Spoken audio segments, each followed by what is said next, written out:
of the far future. Or maybe I was thinking medieval about Europe. that because, yeah, yeah. If you don't shit yourself to death, Yep. you have opportunities. Um, I was thinking about you know, my personal goals aside from the goals of the current scenario. Uh, I delivered the thing. I delivered I delivered the window. I delivered the letter. What I didn't do was get the letter back from the dude, if I recall correctly. Yep, you still haven't got the letter back. That is true. And even if I did, I don't have any of my shit. So Yeah, I mean, you and Gustav are literally in your breeches, shirts, and I don't think you even have any shoes. hmm Yeah. It's so comfortable. Where is in this it? tavern. Where's the letter? yeah. Fuzzy slippers. Okay. Oh, it's back with the guy whose name I forget. Yeah, it's in the notes somewhere. Yeah, but I think we can start. I mean, we can we can start to end Yeah, this. well, no. I think. Let's start with experience points. Yeah, sorry, Sean. Come again. You were saying something? Oh, I was just gonna say, yeah.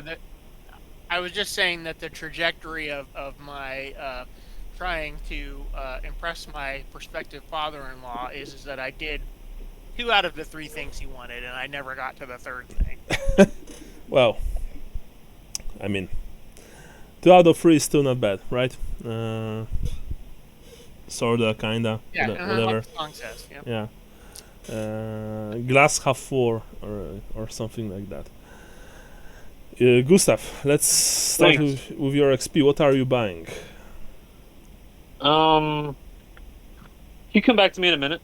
Yeah, you weren't you supposed to buy this common knowledge halflings?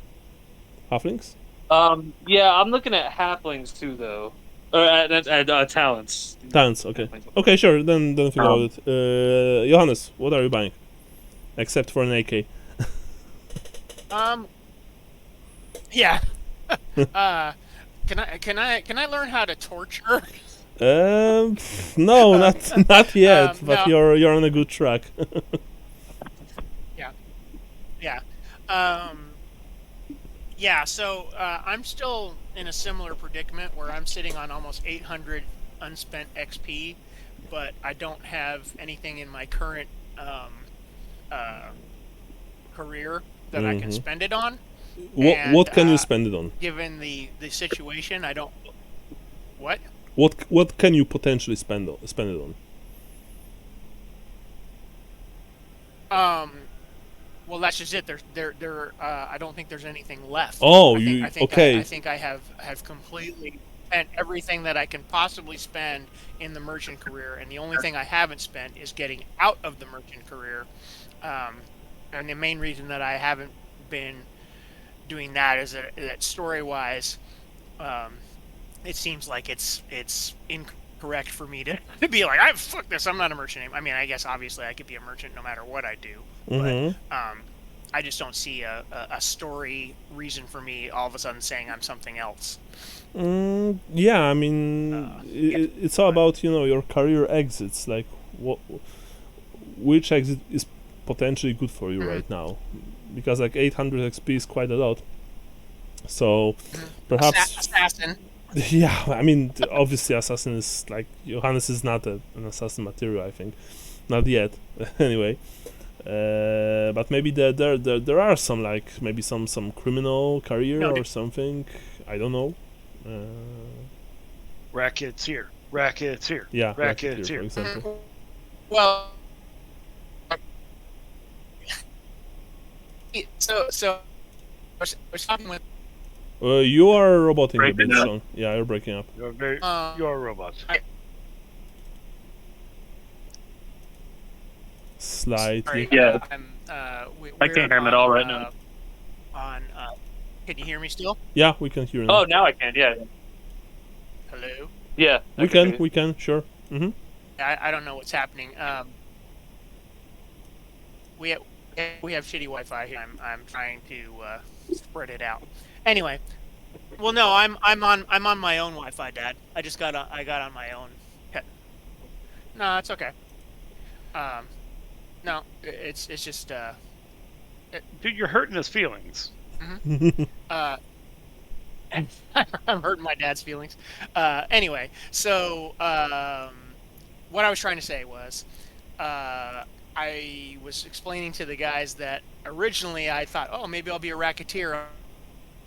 I'll do business with the thieves here in Bögenhafen. Problem is, I hate these motherfuckers. Them die.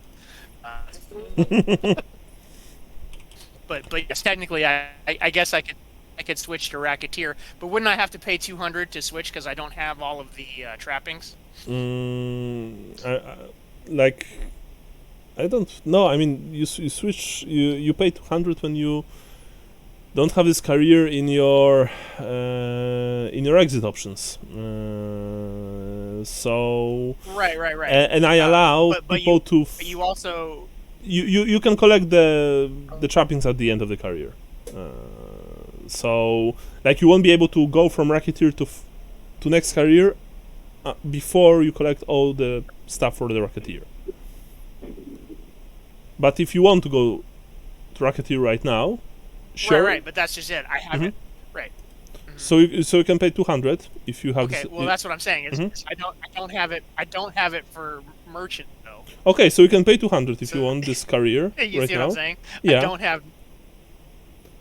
Yeah. So like I said, if you want to take a career that you don't have in your advancement scheme, if it makes sense, I can allow you to take this career. You pay extra 100, so you pay 200 total, and then you're on your new career with all the good things and bad things associated with that, right? And you're set. So you still have 600 to spend on your racketeer career if that is what you wish for. Yeah, I was just hoping that I wouldn't have to spend 200 because I thought I naively believed that I could make the Green thistles? the exit for Oh, merchant. okay. Sorry. Yeah. Yeah.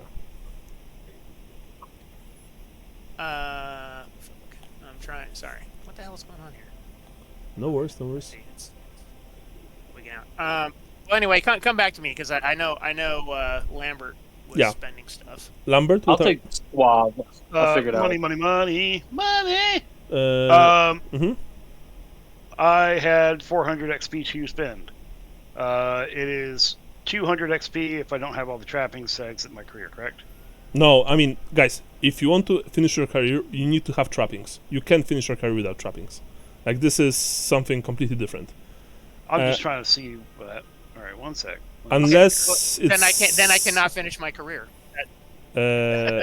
Yeah, well, in that case, we can negotiate, and for example, you can buy trappings after you go to your next career, but the moment you get your money, you need to spend them on the trappings, for example. Okay. But in that case, normally, you always need to have trappings to finish a career. You can't substitute it with XP. This is, for example, why it's very hard to finish a magician's career. Six magic books are like few thousand gold crowns total. I was looking. There's also, for Sean's case anyway, there's the ex-convict career, which is kind of like the Slayer career in that you could just switch to that career. You know what I mean? Yeah. And then you go off from there. It's kind of like a hard reset on your character, I guess. Yeah, ex-convict is fun.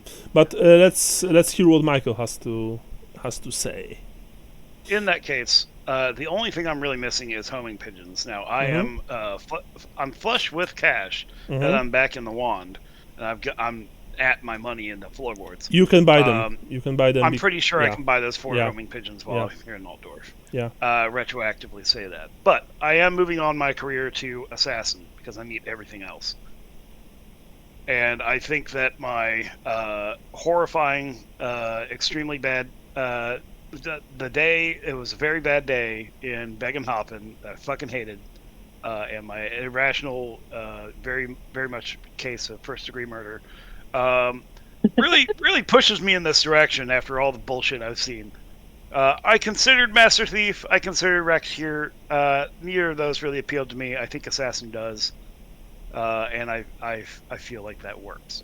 Yeah, and I mean, you were trained kind of like an assassin by the Sigmarites, right? Yeah, and I think I'm back in Altdorf. I could probably make that work. Yeah. On the other sides of this, I went ahead and picked up. Shit, I've already forgotten what I was saying. I picked There we are.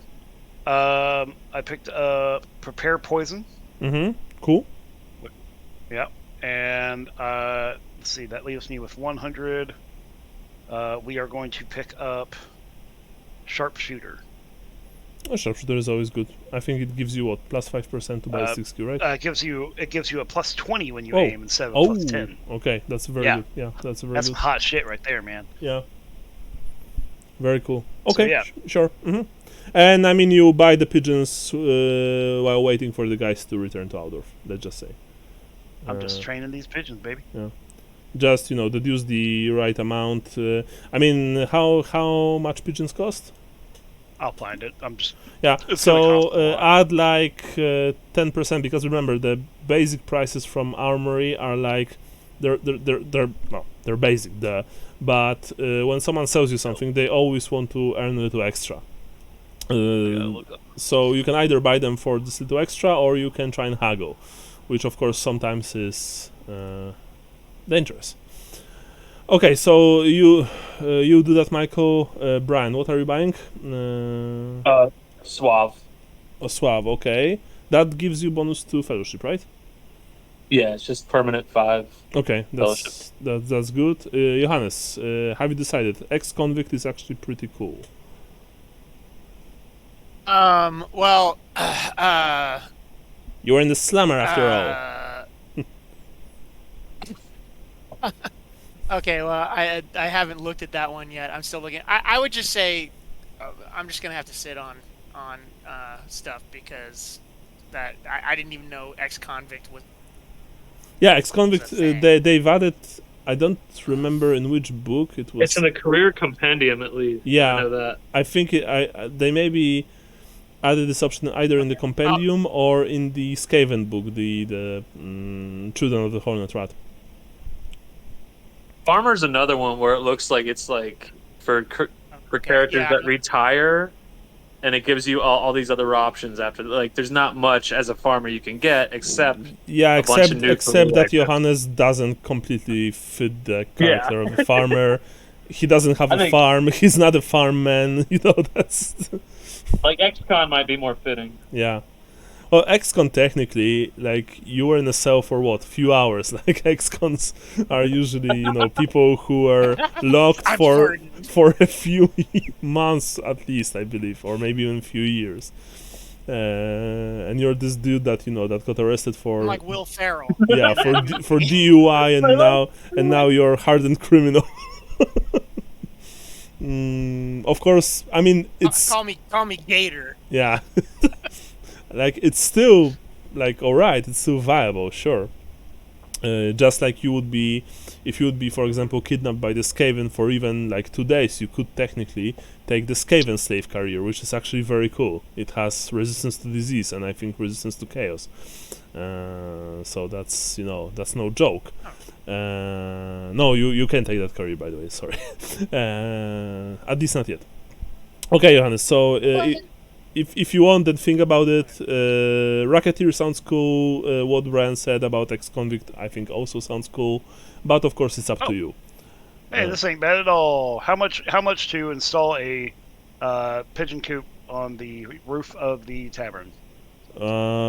Probably 2 gold crowns, I would say. All right, fantastic. I'm out like 6 gold crowns. Yeah. And then add 10% to that shit, and we're dealing with stupid old world money.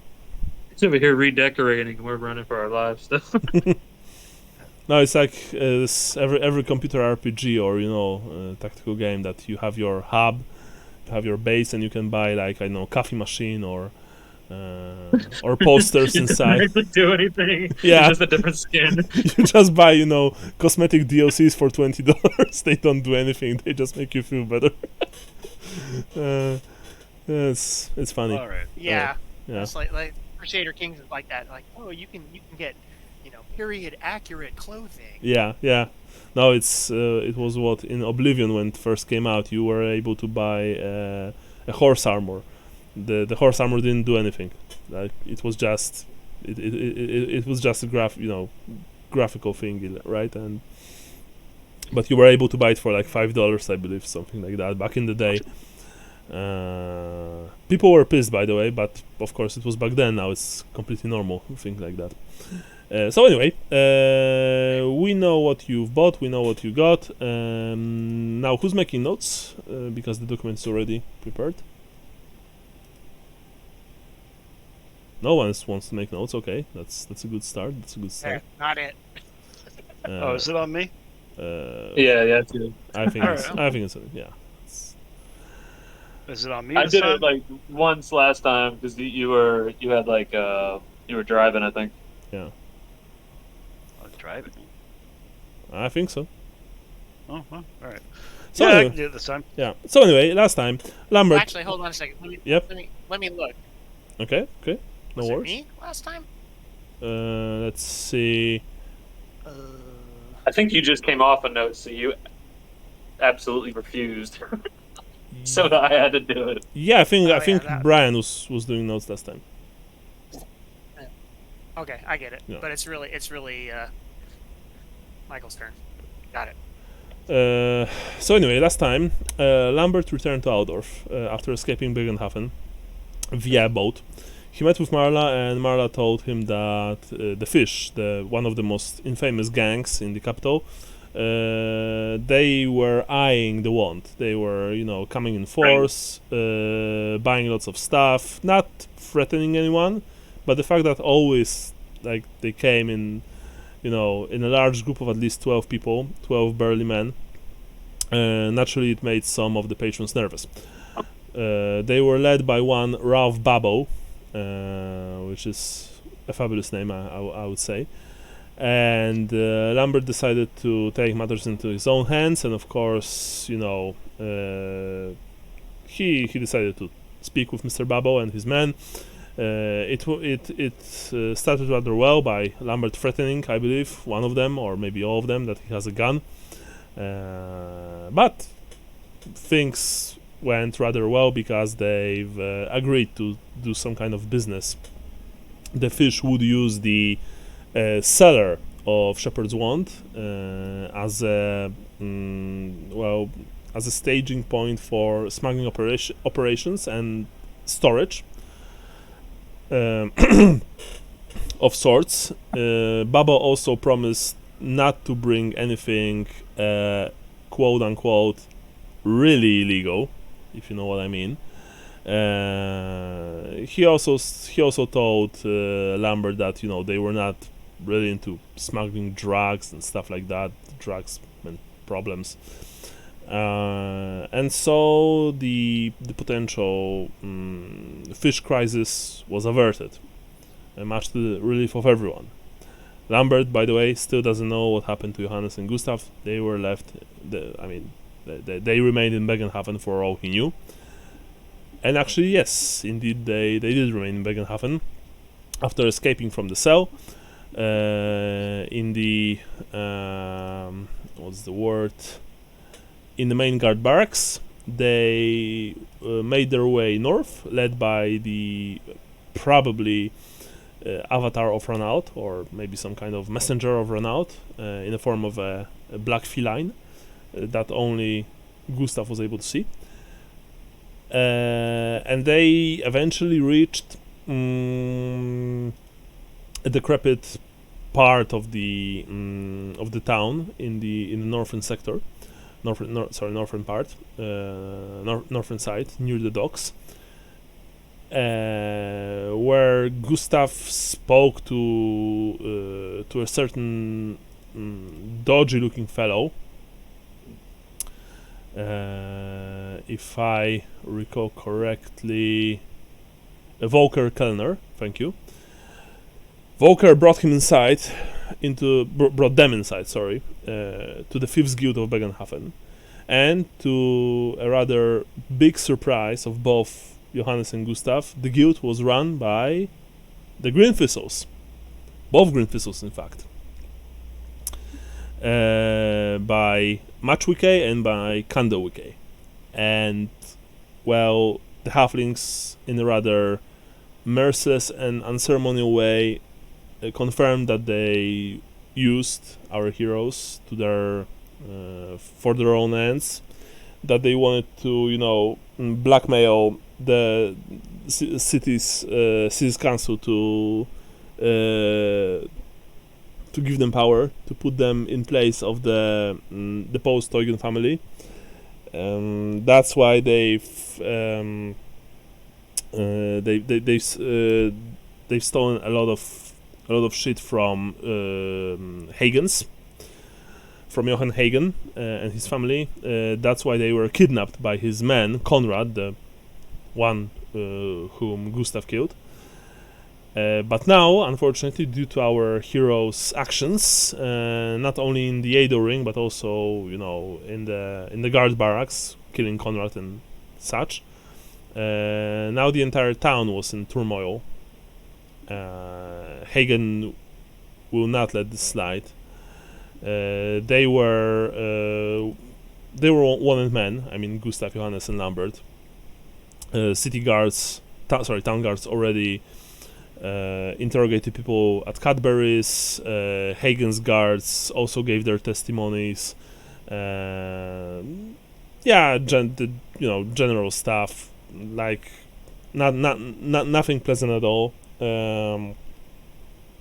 And Johannes kind of lost his nerve, I think. Or maybe not, I don't know.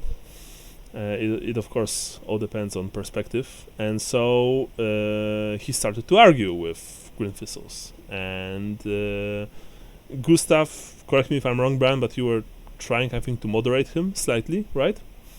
Yeah. But that was tough. And eventually things have gotten to such a bad place that the Green Thistles made you an offer, because first they offered to smuggle you out of the city for 500-600 gold crowns, which is like a lot, right?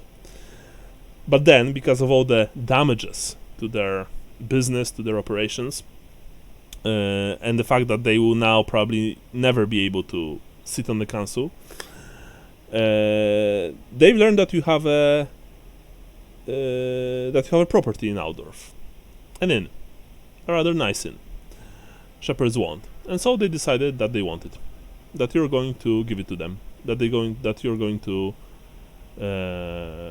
what's the word? Write it off to them, pass it. Sign it over. Yeah, hand over to them. Yes, and that's where we ended our last game. Gustav, you're sitting on a table in front of the entire council of the 5th Guild of Bögenhafen. Johannes is standing behind you, fuming. Remember, there are guards, of course, inside. And Volker as well. Although Volker is just, standing behind you and observing this whole thing with probably with some interest.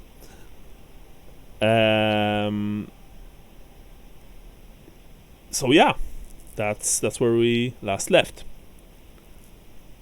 Halflings look at you, at both of you, but mostly at you, Gustav, right now, because they don't really want to speak to Johannes. It's clear that they don't like him, that they don't respect him, that he's annoying them right now. The humans, they look more amused than angry, although some of them have this look in their eyes of, you're way in over your heads, right? So, says Matchwicke, I think we just I think this is it. You will. Johannes and I have our shares in the business, but we can't give what isn't ours. No. Like, I understand. You have shares, sure. But just let me quickly see one thing because I. Matchwiki. Kandowiki is the younger one. Matchwiki is the older one. Kid, look, I don't care how you do this. I don't care if you have shares, if you need to shank someone to get their share or anything.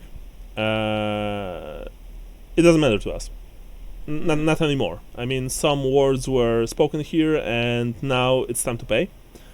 So, shares or not, we will take you to Altdorf, completely free. You will, of course, be traveling in a state that will not allow you to escape, and you'll get options. When you arrive with our man here, Volker, you immediately go to the inn, prepare all the necessary papers. Prepare all the necessary papers. Prepare all the necessary papers. Thank you. I can speak. And by the way, he's not saying that. I'm saying that I can speak. If some of them will be at the lawyer, then you will go to the lawyer. You handle the papers. You make necessary adjustments. New signatures, stuff like that. We'll give you. He looks at his cousin, an hour to take your stuff before we throw it out of the window of your ex-inn, and then you'll fuck off. Yeah, so that's that. Any questions? He has this incredibly smug and unpleasant look on his face. If I can't really convey it via my voice, then yeah. Are there the other people in the Thieves Guild? Do any of them look kind of disgusted with the way he's acting? No. Okay. No. They actually, like I said, they look amused. The halflings. I was just wondering if there's some kind of inner, No. if they pitch somebody off to take their position at the halflings look at you with this vengeful satisfaction of someone who has all the cards and they can dictate the terms. Humans, they just look at you with this mix of pity and amusement, which for some reason is kind of worse. They look at you like you're not exactly right in your minds, if you know what I mean. Don't want to use the R word. So, everything. You'll take us to Altdorf and we hand over our assets and then we're free, right? I mean, after you handle us the inn, you can do whatever. You can go to the gutter and beg, or you can whore yourself for money. We don't particularly care for that. We've done this sort of thing before, and so I can tell you that handling over your business will take probably an hour, maybe 2, maybe 3. You still have plenty of day left to, be stupid somewhere else. However, getting you there, this is how we are going to do this. In few minutes, I will send for someone to bring you a certain brew. You will imbibe it, and you will fall asleep. You'll sleep long enough for us to bring you to Altdorf. If you refuse to imbibe the brew, we'll break your legs, both of them. Each of you. It's up to you, as I said. You have options. My man Volker here will take, I would say, 20 men with him, and they will guard you at all times, and they will make sure that you won't escape. And they will absolutely make sure that if you try anything funny, they will find your friends, the ones with the shares, and they will do to them very unpleasant things. Very unpleasant things. Because, and he leans to you, you don't have any cards in your hands, and we are not afraid of you. We are not afraid of you, and you, he looks at Johannes, or the Bretonian, or anyone else. Everyone can die.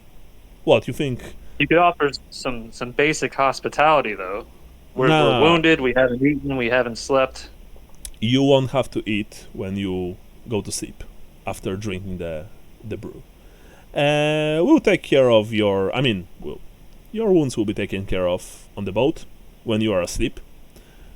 Don't worry. We'll even maybe dress you in a more appropriate manner. I mean, right now you look like beggars. Hell, we'll even give you a pair of boots for free. That's how generous we are.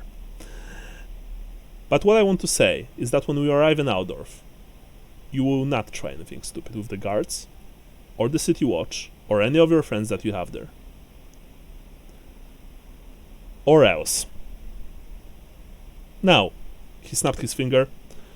One of the guards exits the room, probably to, bring this brew thing, whatever it is. You guess that it's some kind of very strong narcotic. It sounds like something like that. Probably rather unpleasant if it's supposed to put you to sleep for a few days. Then it's certainly illegal and certainly very, very strong. So, that's how we do business here, says Machuike, looking at you. And then just leans back in his chair and waits. Like, he's not telling you to... Why the brew? Why not just wrap us in 200 pounds of chains each? Because So we can't get away. because it will be easier for us to transport you when you are completely unconscious, when you won't be able to jump overboard, when you won't be able to scream for help when the barge passes another boat on the river Bögen and then the Reich. Because it's cleaner that way, it's more safe that way. Oh, I mean, don't worry, you will still be tied, and you will still be under, under the, what's the word? Under the deck. It's just a precaution. Something that you can probably learn a bit, Gustav, to make plans that actually work and are not half-assed.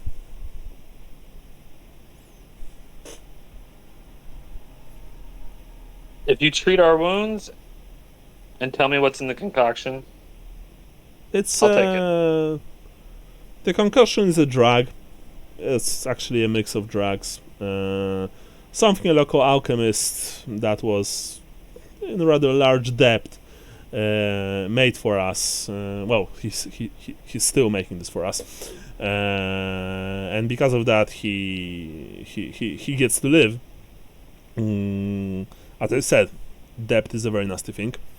It will have unpleasant side effects,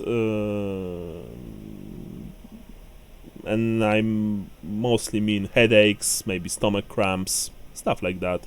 But you will live. Can I roll on either academic knowledge science or trade apothecary to figure out what it is? Sure. Either one, doesn't matter. Sure, but given the fact that he's not talking any, anything specific, Specifics. -10.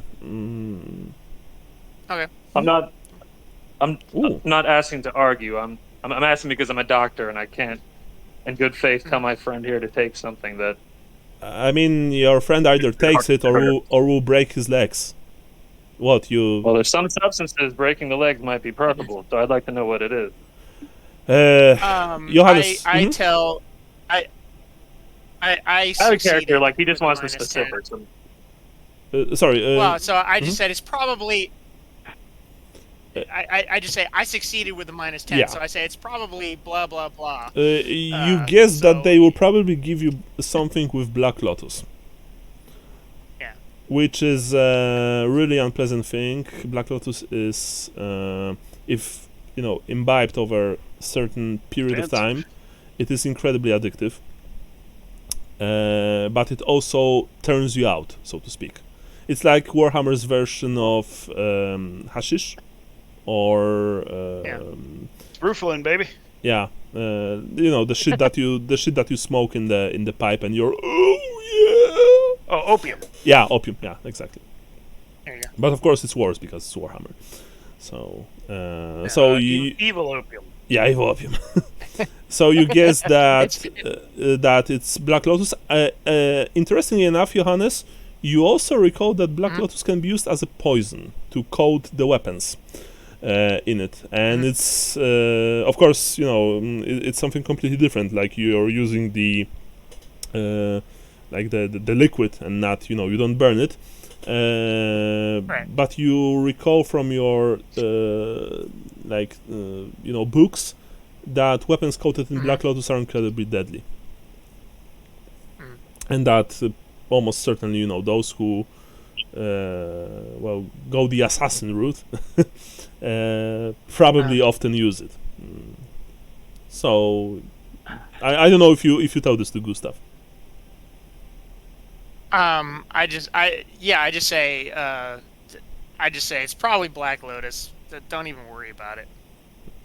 You see that few of the guild members they look quite surprised. One even nods his head. You think that one even says something like the kid knows his stuff, but very very quietly, of course, very quietly. And as you are chatting, and mostly rather waiting, the door eventually opens again. When you take a glance behind your back, you can see the same guard that exited few minutes ago. He returns, carrying two small glass vials, corked. Inside there's a liquid. There's not much, actually. It wouldn't even fit the entirety of a vodka shot glass. It is purplish in color, you think. He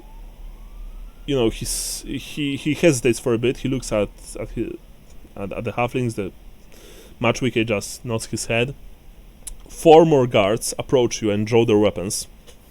One of them growls, "Now you drink, and no stupid and no stupid ideas." He growls. I walk up and I walk up immediately and grab the shot glass, and I say, "May you get everything that's coming to you," and I drink it. When you say that and you drink it, you hear Candlewicke, the halfling that suggested that you hand over the wand, says, "Sure, we will." You drink it. Gustav, you drink it as well? You can tell that it's this or that they will do nasty things to you. As I'm walking up, I'm going to recite some scripture. In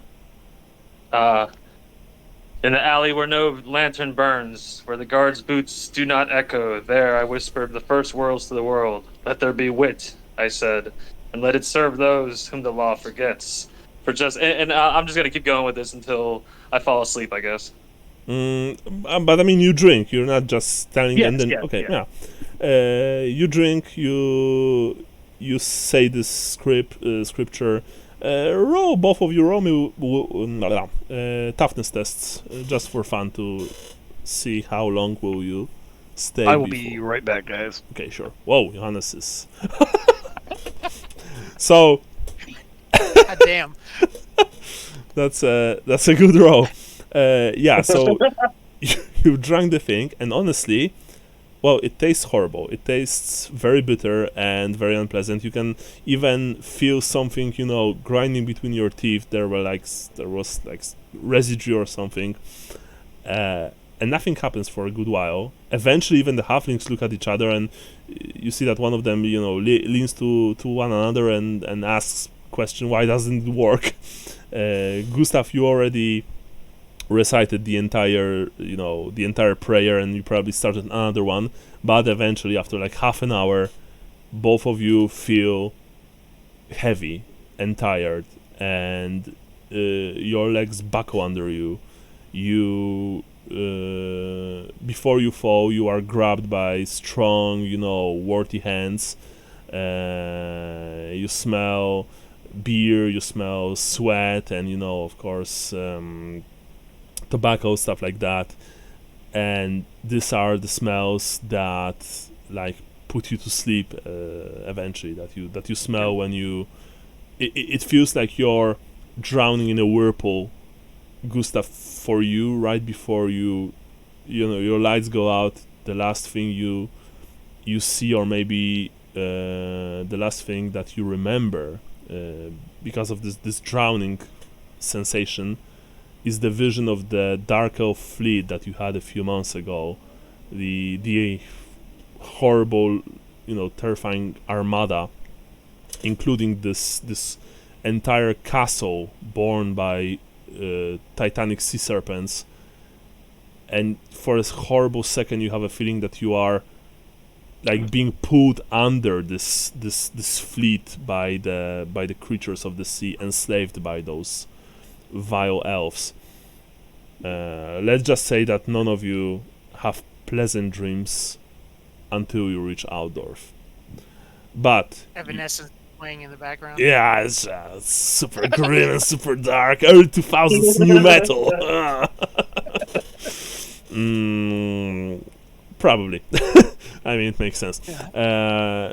But what will I say is that you are both on full heal, so you can add get yourselves back maximum HP if you've lost anything. I mean, I know that Sean lost. You have normal quality clothing, so probably not perfectly fitting your bodies, but still, thick. I have waited to delete all my trappings. Should I just go ahead and do that now? Those trappings that you had when you were locked, you don't have them anymore. So remove them from your character sheets. Okay. I'm just deleting everything. Yeah. Yeah, So pretty much same here. yeah. So the dagger, Hannah's pendant, stuff like that. Unfortunately, that's all lost. That's in the evidence room. If they have something like that in the main guard barracks, which I mean they have something like that probably. So the only things that you have are a pair of sturdy breeches, boots, or rather shoes, probably slightly too light for the weather, a rather thick shirt, each of you of course, with a hood, let's say, sewn to it. They're absolutely normal stuff, common quality clothing, stuff like that. Michael, you here? No, he's not here. Okay, so while we are waiting for him, what happened is you don't know how much time has passed, but both of you had dreams before you wake up. Gustav, you eventually breach the surface of the water of the dark ocean, and to your horror and horror mixed with probably some kind of terrified amazement, you see that you are right in the middle of the fleet. Dark, sleek-looking warships, all sharp angles and spikes and barbs. It's the middle of the night, and it's raining like hell because you're in the middle of a storm, by the way. But you can still see some details in the flashes of lightning. Strange, jagged runes on the sails, phalanxes of darkly armored and cruelly armed warriors. You know that this is death. This is your end. The moment they notice you, they will either shoot you with those, brutal repeater crossbows, or they will simply skewer you with long pikes or spears or whatever. You have no idea. But then, right next to you, on a piece of flotsam, you see a cat. The cat This is the strangest thing. There's a storm raging all around. The flotsam is just, rocked left and right, forward and backwards. But the feline, sitting on it, is completely dry. I have returned. Sure. And it looks at you with this knowing smile, and with the eyes that are the color of moonlight, that right now, of course, is not visible. You've seen those eyes, and you've seen this cat before. The cat speaks. You have remained faithful to me, men of Marienburg. Do not worry. Your adventure will not end here, even if there's hardship before you and your friends. I've marked you for greatness. Do not disappoint me, he says. And just like our Cheshire cat, the cat smiles with this very, very unsettling smile, showing a row of teeth that are perhaps slightly too human for your liking. Like, cats have pointy teeth.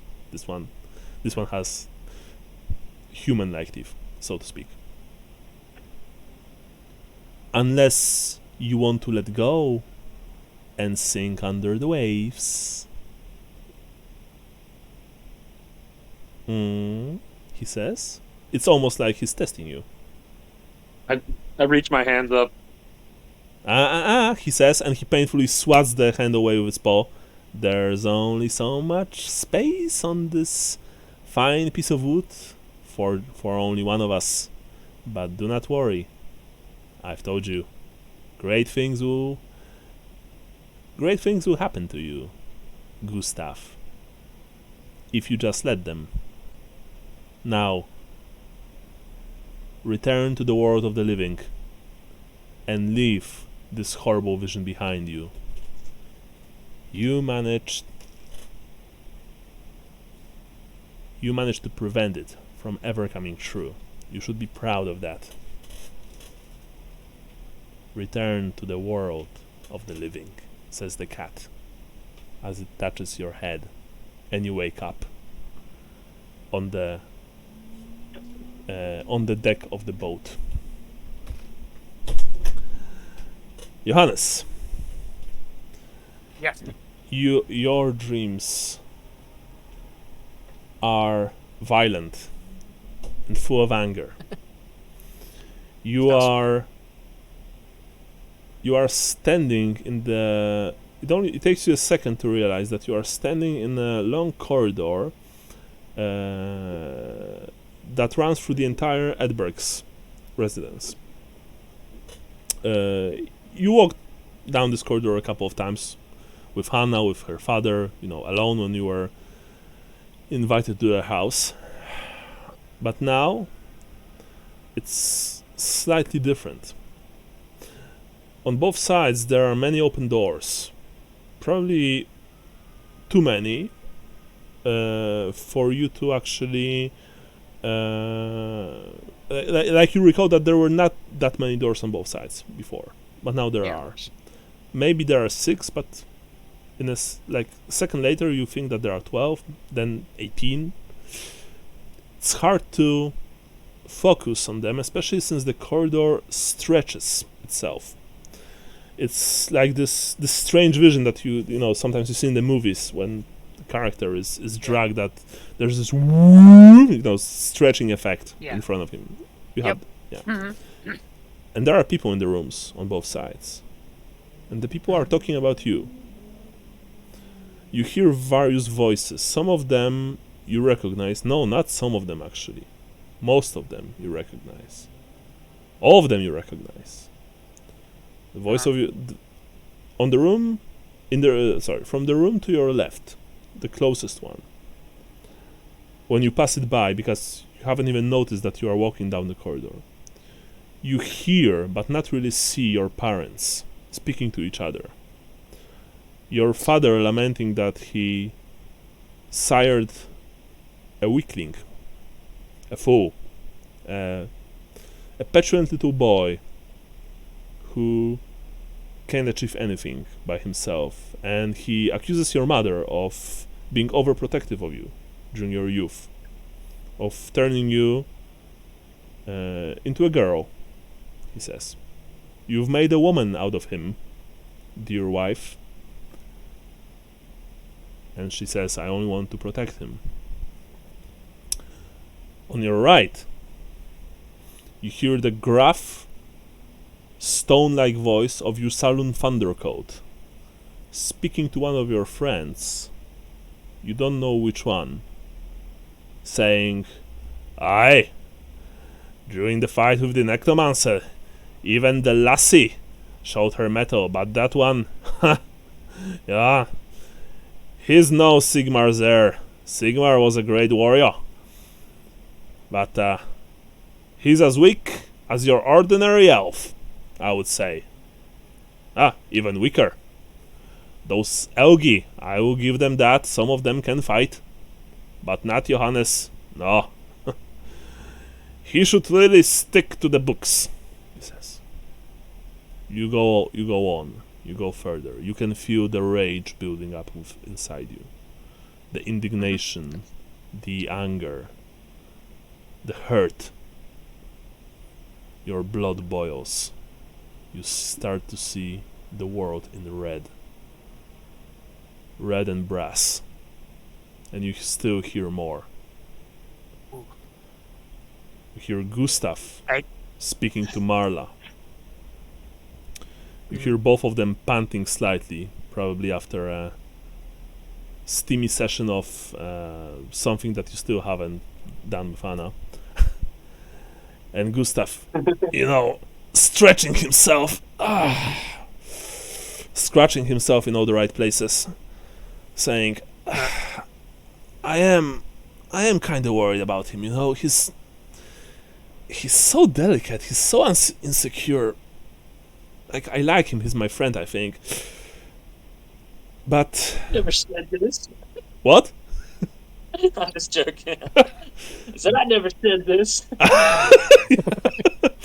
But at the same time, how can I do business with someone who's such a pussy? And then you hear her slapping him and say, "Oh, when I hate that, when I hate when you're using this term. I'm sorry. Girl, you have some slap in you." He says, "Some slap." More slap than Johannes, I would say.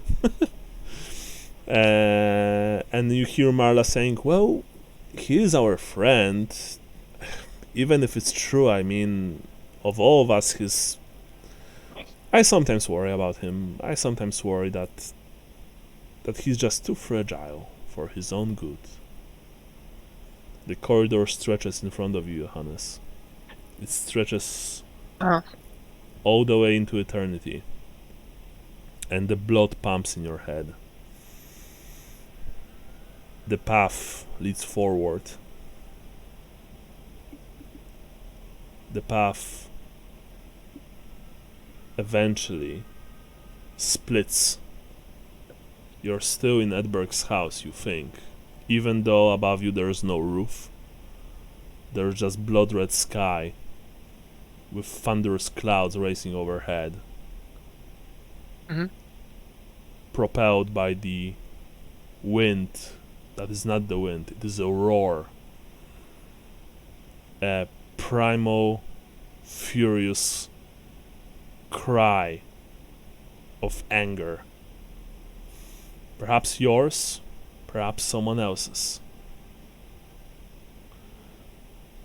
You hear Maczwicki's from the room to your right, laughing at you, saying that the Marienberger had balls. That one was like he was castrated. Room to your left, and you hear your heart slightly breaks because you hear Hannah and her father talking to each other. Hannah is crying, and and Vilmar Edberg, her father, is like, no, dear, don't you worry. You had so many, what do you call them, boyfriends before. He was just another one, and I never liked him anyway that much. This boy, he perhaps had potential, but look, how can I, a respected businessman, allow someone like that into our family? But father, she sobs. I think I love him, she says. Which, by the way, this alone is horrible enough. I understand, dear, but he wasn't even able to bring back a simple letter. I mean, honestly.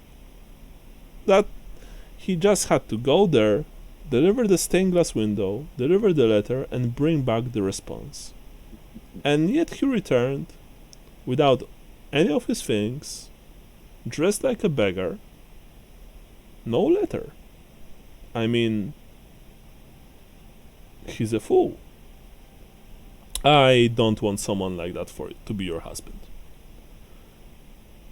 And even under this blood-red sky with the furious brass-colored clouds racing overhead, you still, through the fury that is running through your veins, you still have the last glimmer, the last shred of hope that she will say what you want her to say. That perhaps this would turn, this would change everything. But she does not say this. And so when you walk out through the non-existent door of Edberg's house onto the huge open plain, and you raise your head to the heavens when the first drops of blood rain hit your face, the only thing you feel is rage. Roll me willpower, please. One for the blood god. Willpower. There we go. Oh, that's one of my highest stats. You open your eyes on the boat. You feel the rage behind your eyelids dissipating, getting sucked into the darkest parts of your psyche. For now it's contained, but it is there. And all it wants is for you to let go and say the words that you've heard under this blood-red sky. But you don't recall the words, at least not yet. The words are a possibility, but you are still your own man, and you can still decide not to speak them. Lambert. Yeah, what up? It's been a few days after Ralph Babel and his crew arrived. You went out, you bought the coup and the pigeons. You had the carpenter install everything on the roof, if I recall correctly, right? You went on the roof. Or somewhere else. On the roof. On the roof, okay. And tell me what you were doing for, let's say, the next 2 to 3 days. Dude said he'd be back around to negotiate, or to take a tour to figure out where we need to put the hidey holes in the sewer. Mostly just getting stuff back in order here, like repairs that need done on the tavern, and trying to maintain some simplicity of some semblance of what I had before Trying to keep your mind off of losing your friends, huh? Yeah. What? What friends? Trying to keep my mind off of the weird ass exit I had from Bögenhafen.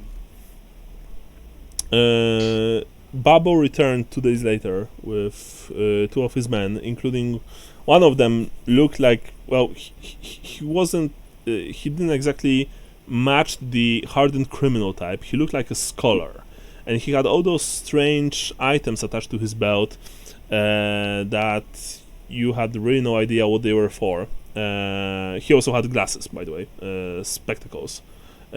Interestingly enough, he still was tattooed with like fish and stuff like that, so it looked like he was in the gang. But as I said, strangest looking gang member ever. You went down to the cellar, and there you spent quite a few hours. Because the man in question, sorry, the strange-looking man in question, who called himself Gundhard Heck. What the heck? He started taking all sorts of measurements and looking through multicolored glass, like glass cylinders, on towards walls and corners. Then of course there was also the whole thing about inspecting the sewer entrance. Funnily enough, Lambert, that was the first time that you've noticed that the sewer entrance was like heavily reinforced, much like probably much more than it normally should be. And Gundhard even mumbled something about making sure that not only nothing gets out but nothing gets in. Very wise, very wise. But eventually, of course, you were able to open it, and there was like this very short but not necessarily narrow shaft running down to one of the side sewer passages. Not the main, not one of the bigger dwarven made sewer passage that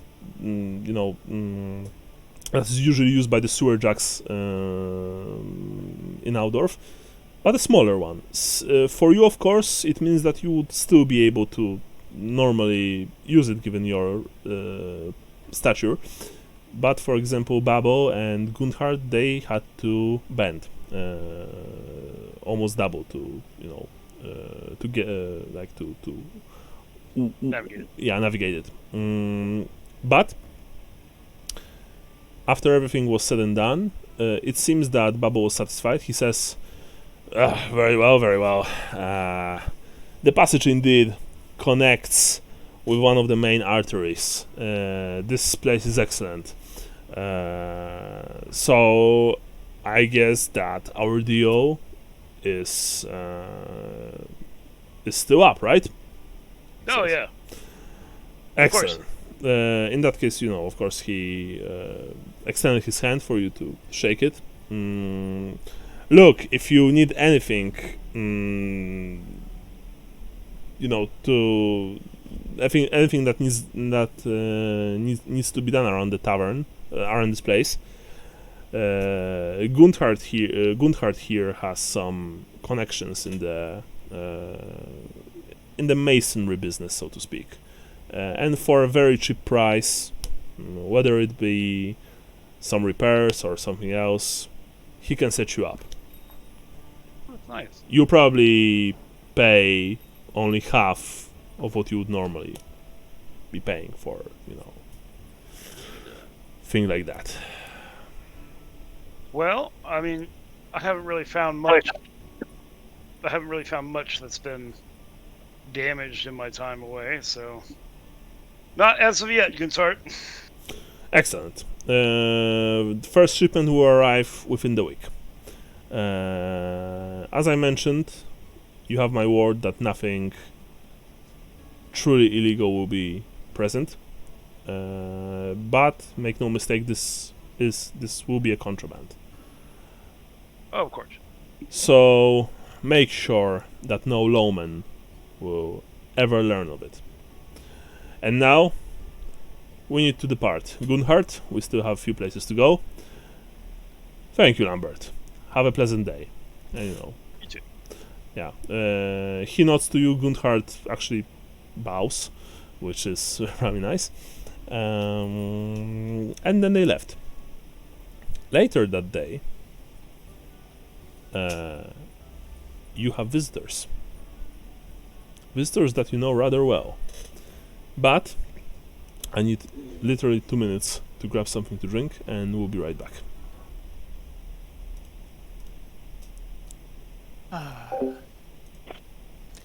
Is there a Chaos Warrior career? There's Norse Ravagers and stuff. There's like Norskin, like a bunch of Norskin careers in the career compendium. Well, That's basically Marauders. yeah. I'm it occurred to me when I was getting that dream, and I was like, oh, it's like I could make chamber pots out of the skulls of Candlewick and Matchwick. They wouldn't be that big. I'd Okay. say more like a spittoon. One to crap in, one to wipe my ass with. A pair of shot glasses. like little Moscow Mule type glasses out of it. Yeah, yeah. Little mugs. That's the problem. Nobody drinks out of the skulls of their enemies anymore. That's what's gone. That's what's wrong with America. Nobody drinks out of the skulls of their fallen foes anymore. Nobody's polishing the bones for totems to ward off evil. Yeah, Nobody's nobody throwing eats the heart money of their. into a burning money pit. Nobody consumes the spirits of their. Yeah. I mean, the bones are the reason for the season, and nobody uses that anymore for Halloween. Mhm. It's all about candy and having fun, not dressing up in some horrid costume to scare away evil spirits.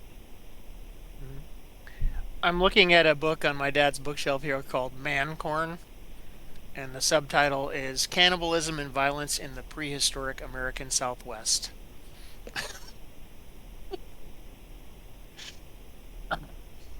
Sounds like fun. That actually sounds like an interesting read. Mm-hmm.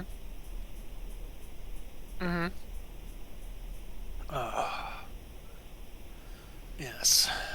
Sort of like long pig. That's some Heart of Darkness. Have you ever seen a bone tomahawk? Yes, Yeah. that is a Brutal movie. yeah. The effects on that when they're like oh, we're just gonna butcher this guy right in front of you. Like, holy fuck. We're just gonna tear him in half right along his butt crack. Yeah. Jesus Christ. Well, yeah. That was a very memorable scene. Son of a bitch. Well, anyway. If you're gonna start somewhere, you start where it's already split a little bit. Yeah, there you go. It's already perforated. That's a human's perforated edge. Yeah. That's why they call it edging. Mhm. Easy pour spout. That's why that's why you're working the rim when you're down there. Gotcha. Yeah. I'm talking about man. licking butt. Yeah. You like your I like my salad tossed, not stirred. I'm a big fan of Tennessee mud pie. Speaking of which, I'm hoping that was a mat that you were showing us a picture of and not your carpet. So this dude said to get like a plush carpet, and they sell them in 3x3, right? So it was like 1 inch plush though. It was like way too long, so I had to use freaking 8 cans of brown caulk, like silicone caulk, and you just like smear it into it. Like it's like disgusting looking.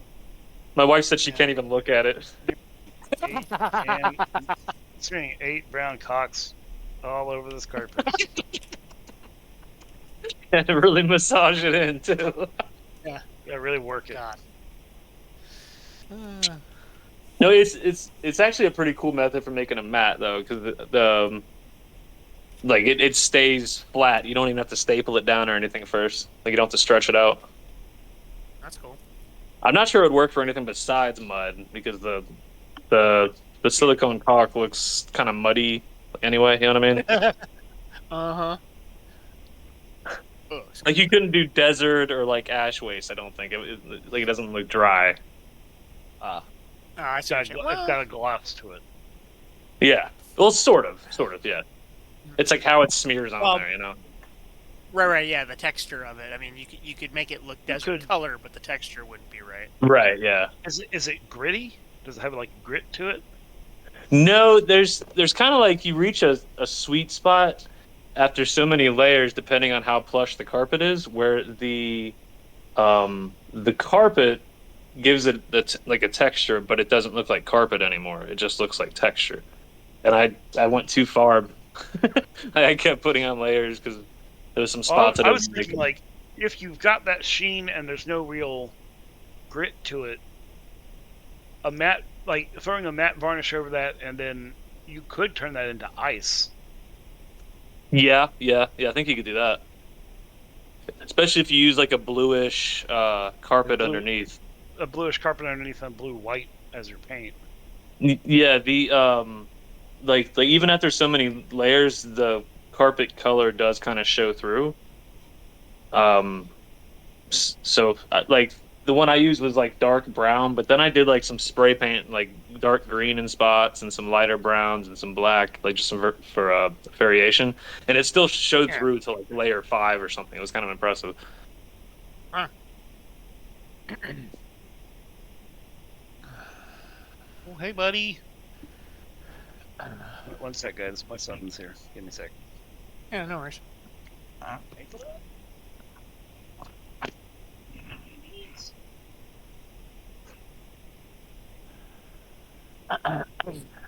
I think if I get it, like, do you like normal carpet, like in a living room? Like, if you get a 3 foot by 3 foot section of that, I don't think it would take more than maybe like 2 cans of caulk. Like the problem is like the rug I got, it was like 1 inch plush, so it was like so much rug. Yeah. Really get sopped up with the shit.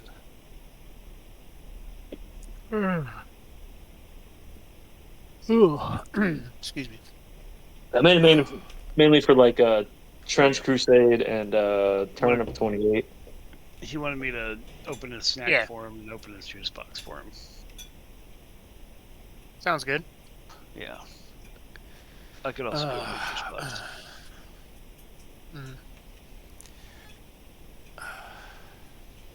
Man, they don't make like, adult-sized juice Johannes's kill list is getting longer and longer. I think that's particularly brutal, the way they had to drug us and everything. Yeah. But it makes it a lot easier to rape. Yeah, exactly. It was just it's their way of humiliating us, but also I think they rightly figured that I would spend the entire trip trying to convince these guys to jump ship and join us instead. So I think it was Michael trying to speed things along too. That's why I'm like, fuck it, I'll drink it. Yeah. Let's just get back to Altdorf. Yeah. I mean, I think that is. Let's do the time warp again. Anyway. But yeah. I mean, Johannes is not worried about this at all because he's just going to murder all of them. Or have them murdered, I should say. So, a small thing such as legally turning it over to dipshit and cow pie doesn't bother me. Doesn't bother him, I should say. Bothers me a lot. Maybe it'll work this time.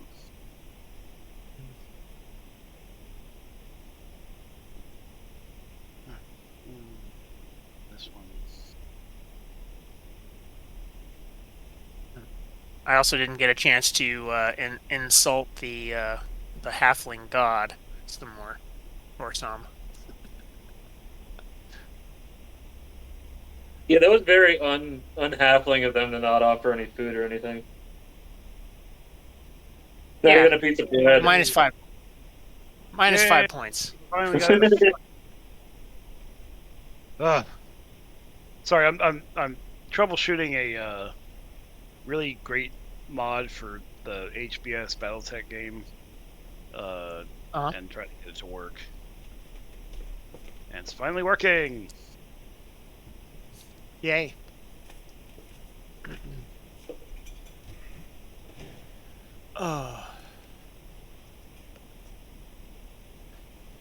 Hey, Dad, is there an actual party going on out there?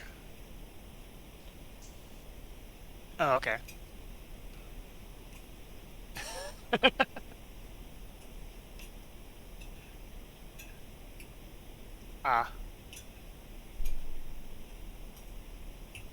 Got it. All right. Right.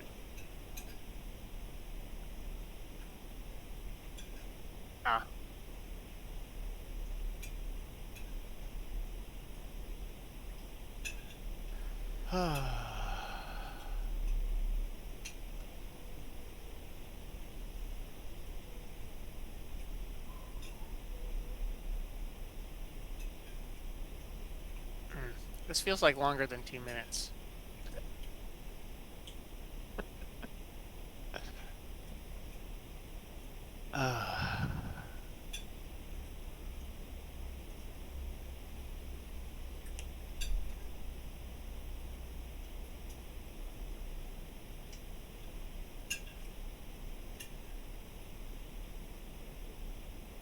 You guys remember the name of that lawyer that we got the place from in the first place? Finron's lawyer? No, I we didn't still think there was a connected? lawyer, was there? No, we actually went to a guy's law office, don't you remember, and read the thing and then threw it in the fire? Oh, no, I don't. I mean, our okay. characters might, but I don't. I mean, if that's Yeah, the thing okay. that happened. Yeah, I don't remember. I think you're right, though. I It don't was think his brief. We name just went there. Yeah. Yeah, I don't, he's not in the handouts.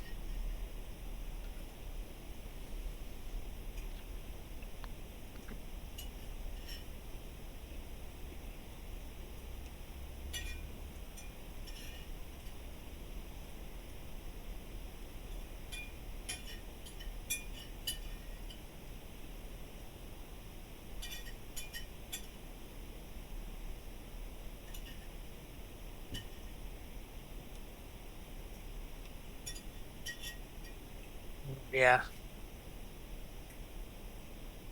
Didn't Lambert poison something last time? I think so. I don't think so. No, I made a perfectly normal meal. Oh, okay. Dude, what was I gonna do? Poison one guy and then just let the other 12 absolutely fuck me up? No, not at all. God, That would be dumb.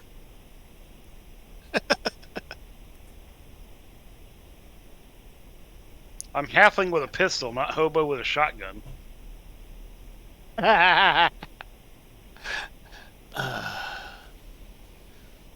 with a Shotgun's a great movie. It's a great movie. Not So really. we have like no weapons Well- or armor or anything anymore, man. That blows. Oh yeah. No. Hey, man. There's always money in the banana stand. Yep. There's always money in the banana stand. I hope Gaston comes back enough for us to get our deposit out of the. Yeah, I was gonna say Bretonian we need to embassy. build a vault. We need to build a vault under the wand. Just fucking lock all our money in there and fuck everybody else. How are we gonna get to the Bretonian embassy without Gaston? Well, I mean that's just it. We're not. We're gonna have to. We're gonna have to. Well, we'll here. see if Gaston We makes lost an appearance. everything. We'll build it up. Built our house. Okay. Not yet. What was that, Sean? Sorry. Oh, I was just saying we haven't lost our house yet. Sure. Okay. So, Lambert, you have Yeah. visitors. Perhaps it was. Oh boy, visitors. It was early afternoon when Ralph Babel and Gunther Herk left the Wand. The weather outside is not especially pleasant. It's autumn in Aldorf, so kind of windy, overcast sky, stuff like that. Perhaps it will rain again today in some time.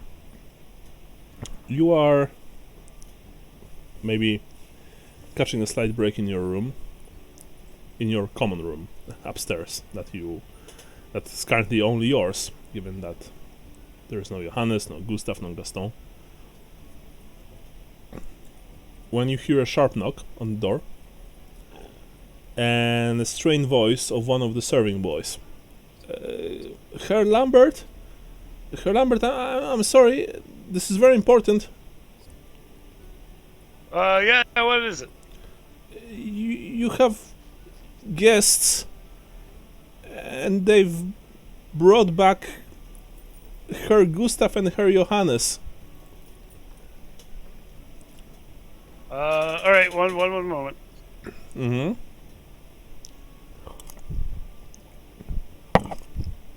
So? All right, yeah, I guess I just walked down. There's no way they'd try. Like, I don't even know who this is. Maybe it's somebody who has actually found them and brought them back okay. So yeah, I go downstairs.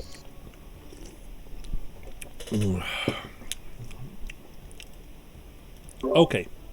You go down. Well, I mean, you open the door. You see the boy outside, serving boy. You recognize him. He's a good kid, hardworking, honest. He's not stealing, from customers or from the tip jar. Rather, you have probably tip mug. Yeah. He looks afraid. They're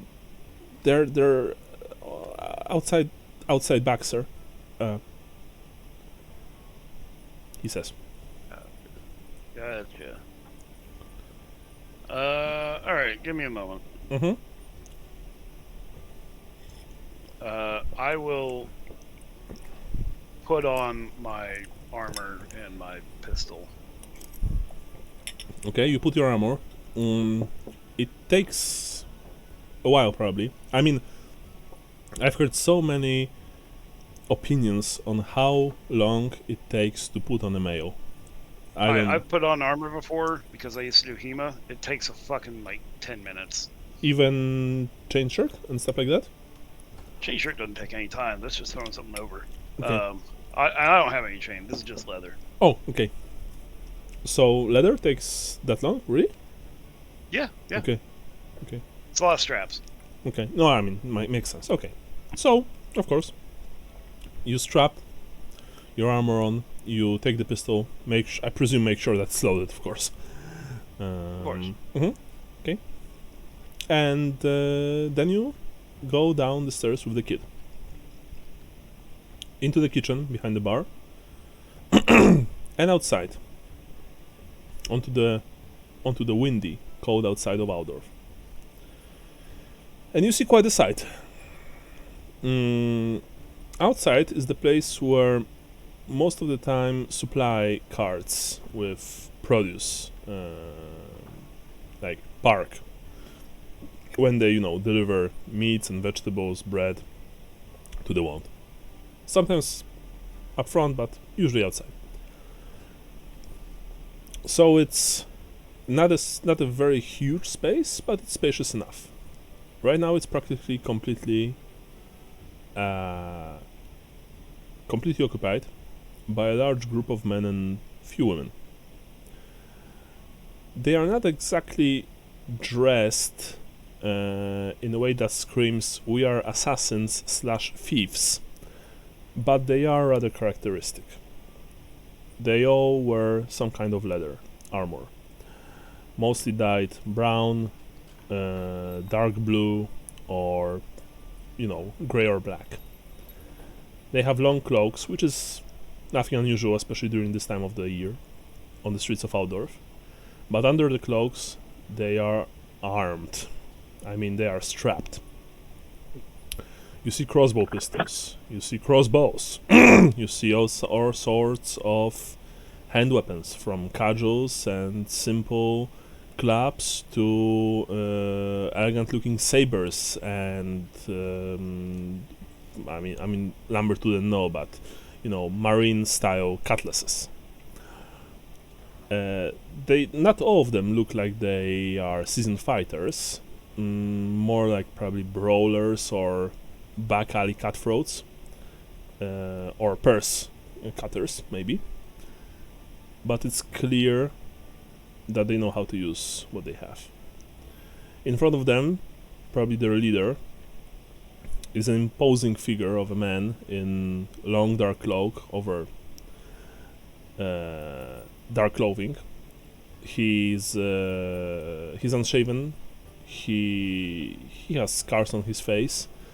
One hand rests on a pommel of a long sword strapped to his belt. The other rests on Gustav's shoulder.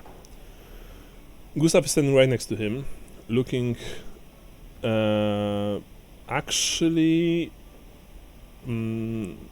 like he looks like he knows where he is, but he also looks like he spent the last few days on a bender. He has completely different clothes than the ones that you remember him wearing. He doesn't have any of his stuff with him. Not even a single purse, nothing, no backpack. He looks dirty, even from here, and even for the old world standards. His breath, you can smell it from here, and it is horrible. And Gustav and Johannes, by the way, the fact that you guys can taste your own breaths makes you want to retch. It's just bad, really bad. He has slightly unfocused eyes, but again, not to the point that you would say that he doesn't know where he is or what year it is, stuff like that. Johannes is standing like 2 meters to the left, secured, quote unquote, in a similar way by another man. Johannes and Gustav. You see Lambert, and it's strange. You could swear that it was just a minute ago when you've imbibed this concoction in the Thieves Guild of Bögenhafen, and then maybe it was less than a minute when you awoke on an outdoor pier, Good old local anesthesia, and were shoved into a waiting cart, or maybe even a coach. You don't exactly recall. But now you recognize the place where you are. It's the backside of the Shepherd's Wand, sorry. And Lambert is standing in front of you with a scared serving kid named Nate Hart. You remember him? His name is Nate Hart Lair. There are a few other staff members who normally work in the kitchen. They are right now clustering around the door, looking at this whole situation. What are you doing? Oh, sorry, Lambert, you don't see Gaston anywhere.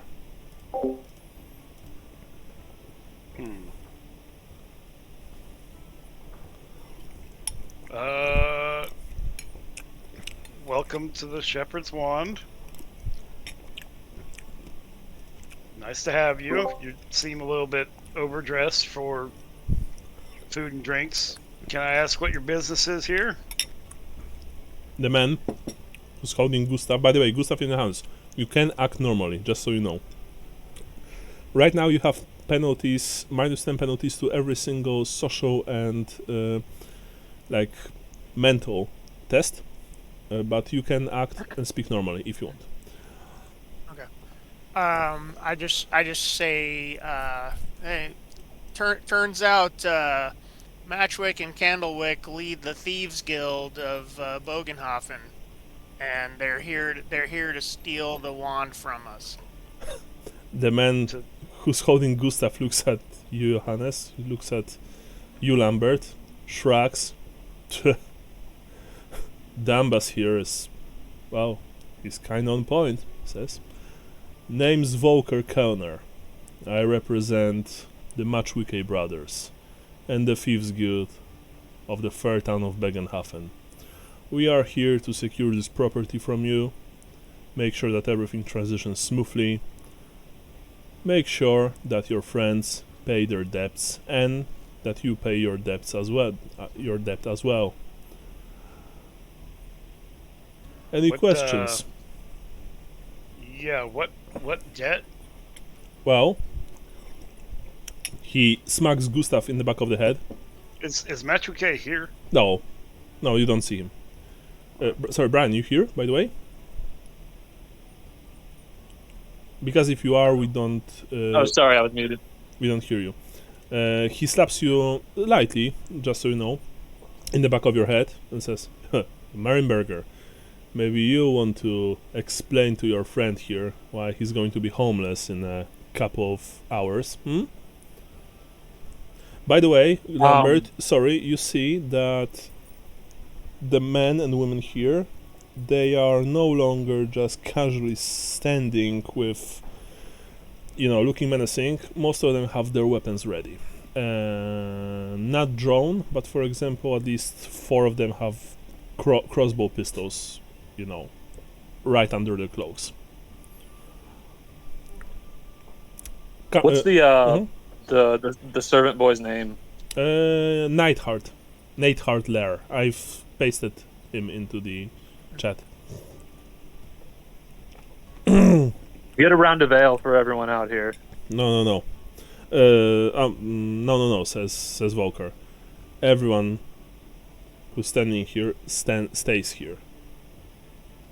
There will be plenty of time for drinking later. You move an inch, boy, and I'll end you myself, he says. Wait, he said that to the kid? Yeah. And I tilt my head at him when he says that. Easy. For now, he says. He's just a boy. Yeah. So, let's keep him alive, hmm? Is there anywhere to sit? Sorry? Lambert, you were saying something? I wasn't saying anything. Chucklefuck was still talking about something. Mm-hmm. Gustav, you were saying something probably. Is there anywhere to sit? No. You are manhandled essentially. You are being held roughly. I thought we were like yeah. You are, both of you, by the way, Johannes and Gustav, you feel like you are very weak. Your muscles ache. You are super thirsty. At the same time, you feel like you haven't eaten for a few days, but the sheer idea of putting food into your stomachs makes you wanna vomit. Makes you wanna vomit. It's this very unpleasant feeling that you never had before, by the way. I don't even know how much you outnumber us by, but there's no reason for this. We could all have a beer. Tell your friend what you did in Bögenhafen, and let's get this over with. You'll be able to go your own ways. We'll make sure that the establishment will continue to prosper. Everyone will be happy. And he squeezes your shoulder blade, painfully, by the way, very painfully, and alive. So, excuse me, what's your name again? Volker? Volker Kellner. Yes, that is my name. Excuse me, Volker. I just have a question for you. How are we supposed to go to the lawyer and draw up the requisite papers when we can't leave the back alley here? How would you suggest that we achieve your objective of taking possession of this fine establishment? Everything in time. First, I would like for your friend here to hear from your lips what exactly transpired in Bögenhafen. Then, we'll... I'd be happy to tell him. Then, he if says... If you allow me, I'd be happy to tell him what happened. Then we'll close the inn for the day. Every patron gets out, maybe gets a free beer on the house. Some of my men will enter the place. Some of my men will enter the place and make sure that your staff will comply. Make sure that they will close all the doors, all the windows. Then the staff will get secured in the cellar, under watch. And you three, that sounds perfectly reasonable. Myself and a few others will make a merry trip to the lawyer and prepare all the necessary paperwork. After that, as the boss said, you get a single hour to remove your things from the premises and, well, go away, he says. By the way, he's saying that completely in a completely neutral voice. Slightly intimidating sometimes, yes, but there's no joy, there's no, satisfaction, stuff like that. It's a job for him, you know that. He's just making sure that his bosses will be satisfied. So by all means, would you like me to tell him? Yes, please do. Oh, I'd be delighted. And so as I was saying, but this time, when you're saying this, Sean, the guy holding you, you can feel him poking a dagger in your back, and and whispering, "But make it good." What do you mean, make it good? I'm gonna tell him what happened. What do you mean, make it good? He just growls. You guys are whatever. Okay, so here's what happened. We were wrongly accused of murder, jailed. That dickhead guy from the Hagens tried to kill us in our cell. We managed to return the favor to him and escape, only to run into these fine gentlemen and gentle ladies. I guess there's some ladies there. And they took us before Matchwick and Candlewick, who turned out to be the heads of the Thieves Guild. They told us that they were going to escort us back to Altdorf for a small fee, which we would be unable to obtain without our Bretonian friend in the first place. So Gustav here made a secondary, or made a different deal where we would turn over the wand to. No, it was our shares of the wand, and we're being robbed for the rest. All right, I'm talking now. Okay. Gustav. So you hear you'll have your chance. You hear few of them. You hear few of them snicker when you say that. By the way, but mostly you know that it's mostly at Gustav. Sorry, Brian.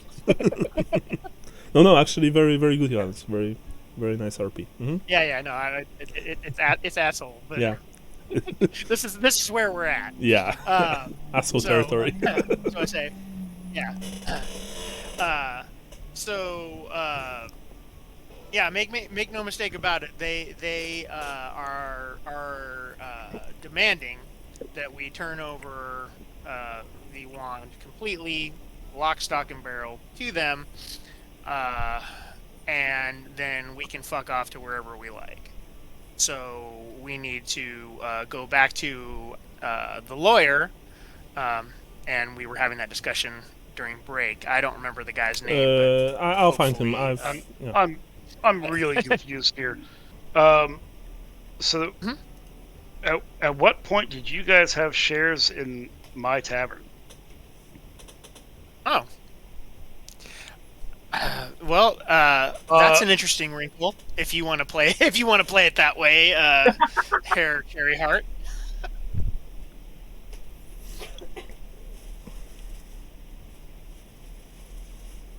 There's this silence, heavy and profound.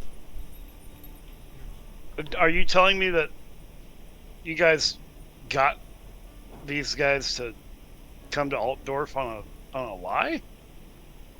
You outlied the Thieves Guild in Bögenhafen? That's pretty impressive.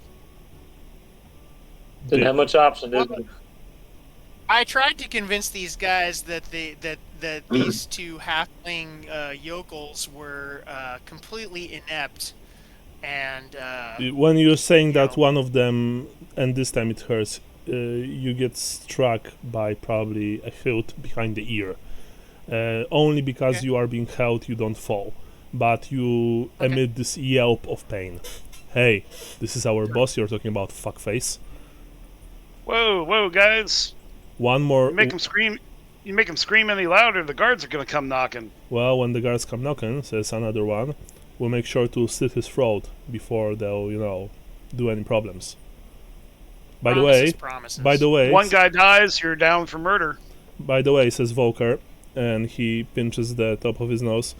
What your friend here doesn't say is that this big fucking mouth of his is why you are right now in this situation. Because unlike him, and he points at Gustav, this one doesn't know when to shut the fuck up. Just not that my we fault. are, It's just that we are keep clear. going. He keeps going. And, Oh my god. yeah, and when you are keep going, even a few of the thieves they just groan. It's like On one hand, I don't blame you. On one hand, no. You shut the fuck up.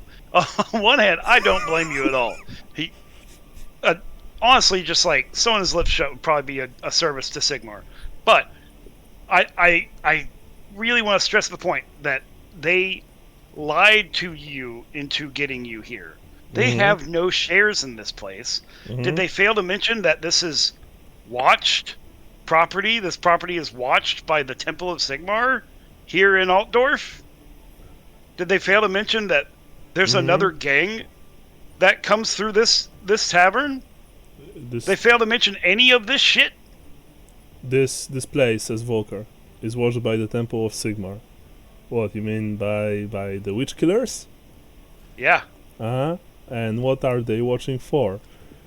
I don't know.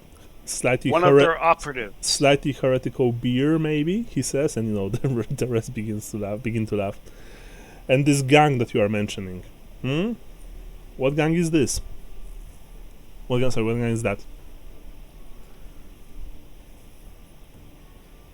You want to make a move, it's a move you'll regret. I'm happy to negotiate another deal. I'm happy to... You're going to let me finish. I'm happy to negotiate another deal. I'll speak my time and then you'll get yours. I'm not going to do what dipshit here is doing. I'm happy to negotiate another deal. Maybe a partnership in the tavern. But I am not giving up my fucking tavern.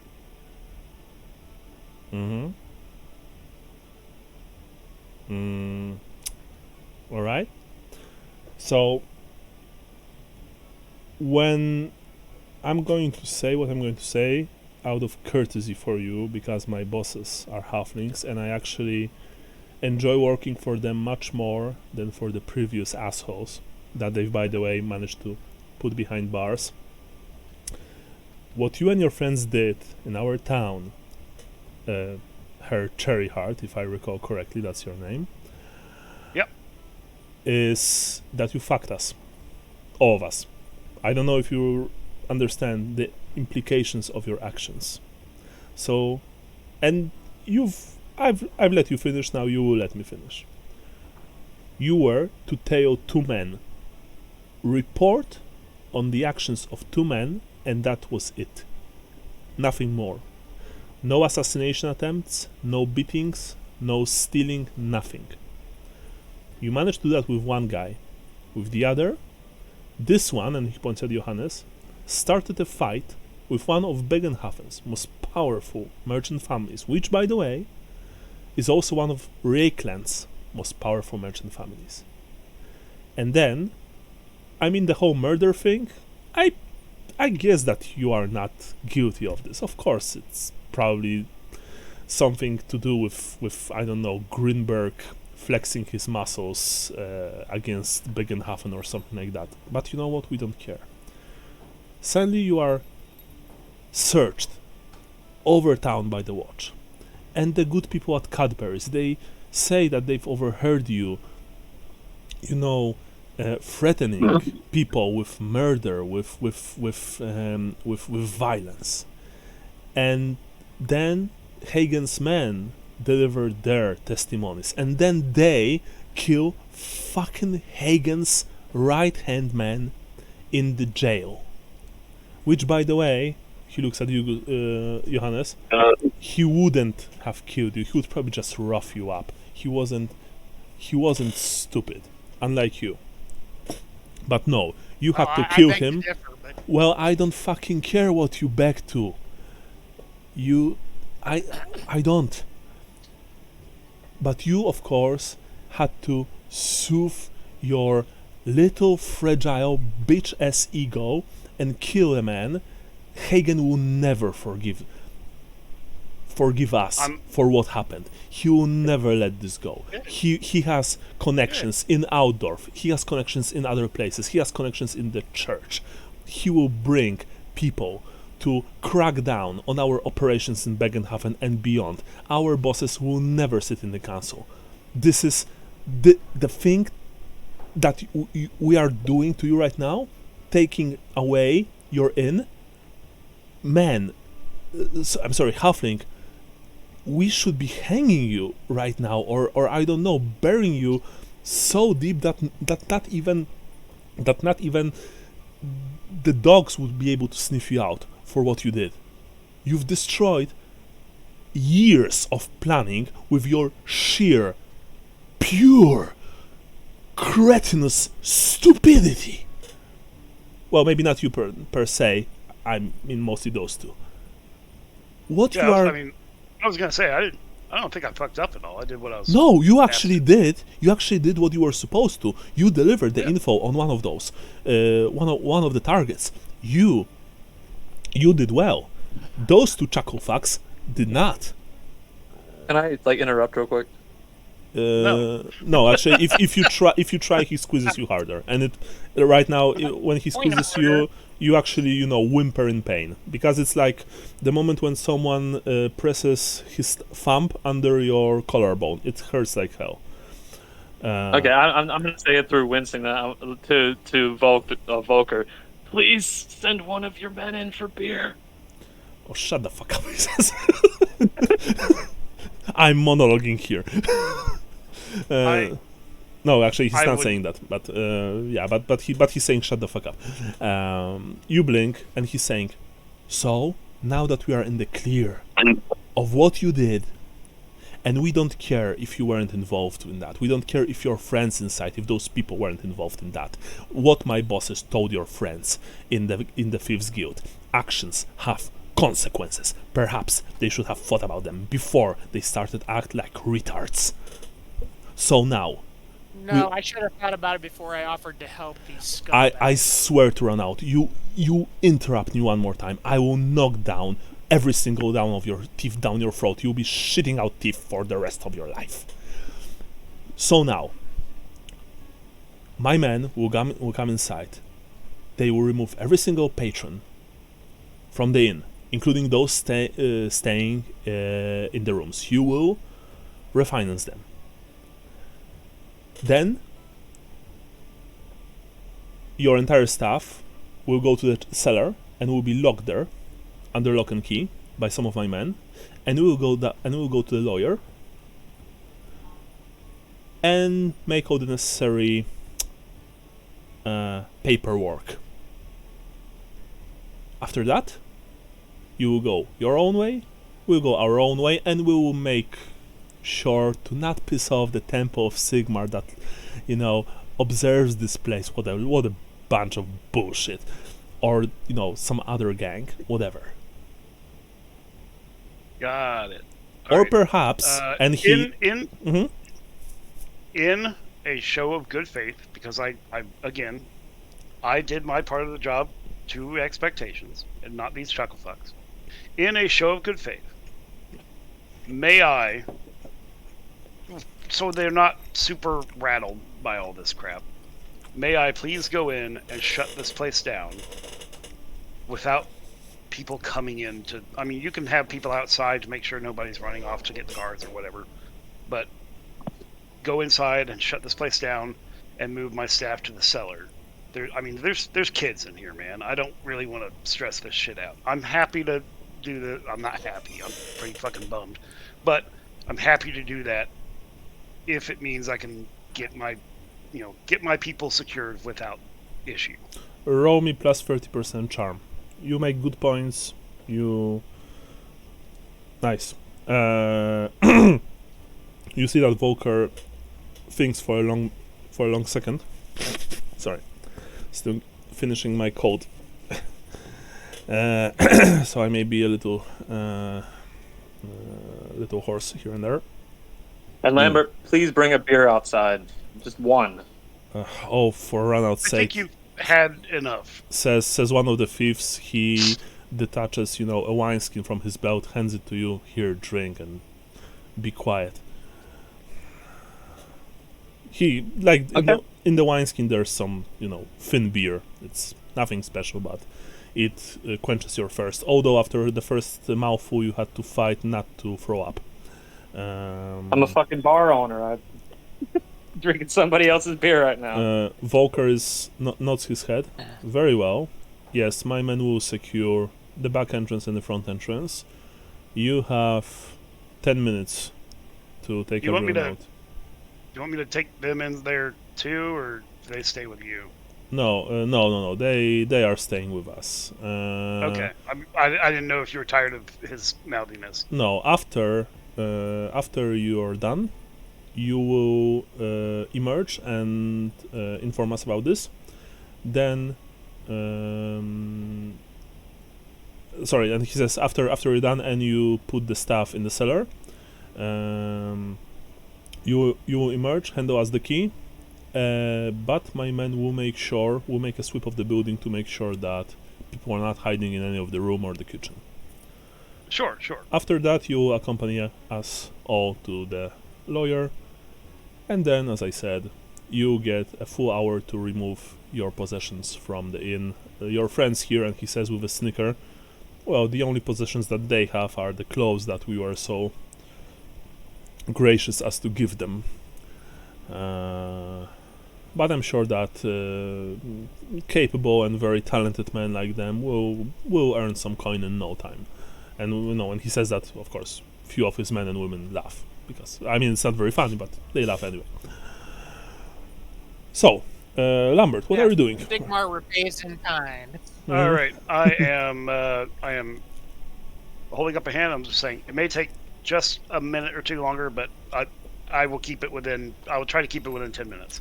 And I step inside. He says 15 minutes max. All right, yeah, good. Thanks. I step inside, Mm-hmm. and you hear. They hear from, after the door shuts, they hear from inside aloud. All right, boys, we're shutting it down. Get out. We got private party. By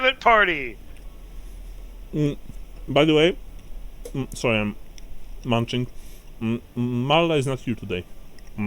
She takes care of some business in the city. Something about wine licenses and stuff like that. Okay. I drink. Oh, sorry. I didn't mean to interrupt. No. Go ahead, Brian. Go ahead. I drink half of the wine skin and then I hand it to Johannes and say, "Here, it's that shit Bögenhafen beer." Johannes, Yeah, I've Can had I- as much. Can as I much, talk and do my drink- thing? Oh, yeah, sorry. Uh, Sorry, Michael, I thought that... I just say no. okay. Okay. No, sorry, Michael, we thought that you were just going to, No. Okay, then... I have an open hatch in the cellar, and I'm going to be moving my staff into it, and we're going to be going out the sewers. Okay. All right. So... That's what I'm doing. So you are crying to people that the establishment is closed. We got yeah. People get out. We got private party coming, and so patrons will pass out the front door, and they'll see this, and we'll go ahead and lock up, and then we're moving everyone down to the cellar to leave through the sewer as best as possible. All right. Well, first of all, you are, making sure that all the patrons get out. Most of the people in the one, they are rather, the clientele is rather easygoing. So, of course, there are also grumblings like, "What the hell? I've paid for my meal. I haven't gotten it Hey yet." man, here's your money back. Okay, so you are refunding everyone, I presume. Who? Yep. Okay. Still, of course, you notice that some of the people are not happy, but they comply. They comply. Do you also do this with the patrons in the rooms? There are not many of them, but there are like maybe 3 rooms are occupied. I send the runner boy up there to knock and Okay. tell people to get out. Yeah, so I mean, in that case, it's a bit trickier, but eventually, after of course they get a full refund, they agree. But at least in 2 cases, you've heard that I will never return here. This is scandalous, stuff like that. Man, I hope that no one returns here until we get this party done. Yeah. After that, you want to I want to stress this out.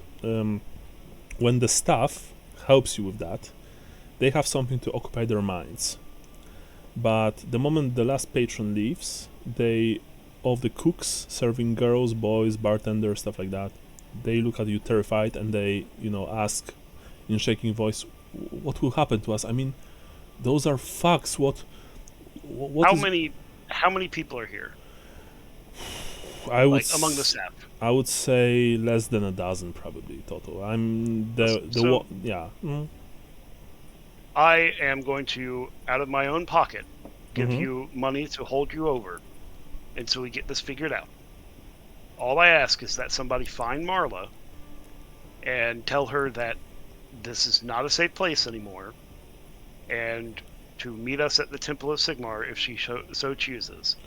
And that this is Johannes and Gustav's fault. And Son of a bitch! that I will be there. If any of you need refuge, I'm sure the Temple of Sigmar will help. But I'm going to offer 2 gold crowns for the time that this will take.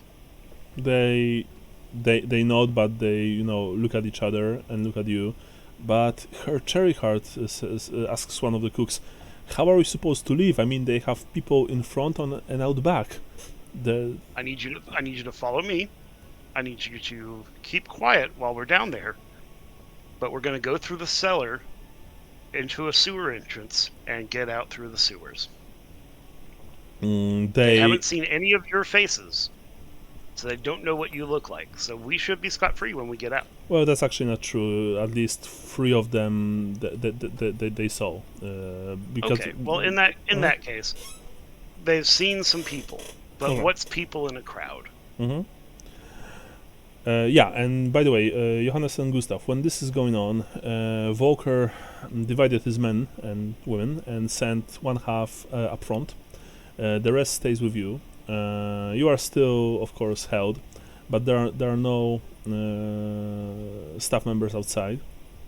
And I mean, they're not really saying anything. They're just waiting. So, unless you want to say something, Gustav and Johannes, we return to Lambert. I got nothing. Yeah. How much time has elapsed? You would say? You'll be able to do this within 15 minutes, but I would like for you to roll me plus 30% public speaking, if you have it. Oh, well, I do have public speaking. Yeah, because you see that the people are terrified. When you mention sewers, they are even more terrified. Whispering about nice.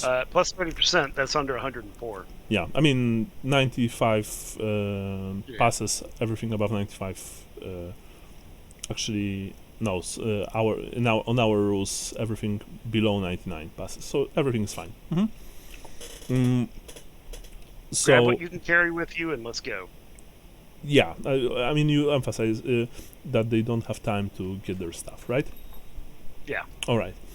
So, given that you rolled 74, this is a pretty good roll. You've managed to break through their fear, but you can still see that they are very unhappy, that they are very afraid and unsure what will happen to them. You hear a few of them whispering about, sewers and things that lurk in the sewers, because even if you're not a sewer jack, you know that only very desperate or insane people travel through the sewers of Aldorf. There are things there, let's just say, and I mean, we don't even have to talk about boogeymen. We can just mention that many of the criminal organizations hide in the sewers. But eventually, your convoys and authority breaks through and works its charm. And so they go down, down to the cellar, right after you. You open the sturdy metal grate, and of course, I mean, the smell is horrible, naturally. But one after another, the people go down, except for Neidhart. Neidhart also goes down, but he says, I know where Frau Marla went. I know the address. I will run as fast as possible and tell her about what happened. Cherry Heart. I give him an extra 4 silver. He looks very grateful and says, "Thank you, Herr Cherry Heart. This will certainly help me and my ma during this hopefully short, uncertain period. Thank you." And I would hope that 2 crowns and 4 silver would help you and your ma get by. Yeah. Well, you say that, but then you also remember that this is post-war Aldorf, where, and I really want to emphasize this, prices are very high. And you guys are incredibly what's the word? You're doing incredibly well when it comes to money, to funds. But most people, they live from day to day, even if they have gold sometimes. So anyway, they all go down. You lock the grate behind them, right? Yep. And you no. Oh yeah, no, that'll work. I'm going to rush my dusty little ass up to the roof. With my pull out my pen and paper and scrawl 2 messages.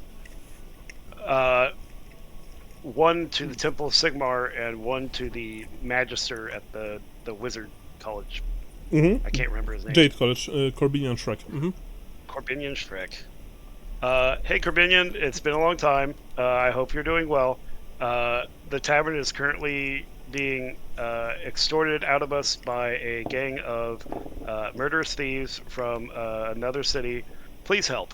And I do the same thing for the... I more or less copy and paste that same message to the Temple of Sigmar, but just realize I've written in Corbinian Shrek, scratch it out, and then write in Mr. Witch Hunter Man. Okay. Gunter Klinger. I can't remember his name. Gintel Klinger. Yeah. Okay. You send the messages. You send the pigeons. You know that you're running out of time. Outside, Gustav and Johannes, when you are being held by the guys, and gals. You know, one of them even you hear him mumbling to his friends, "Where the fuck is that halfling? How long can it take?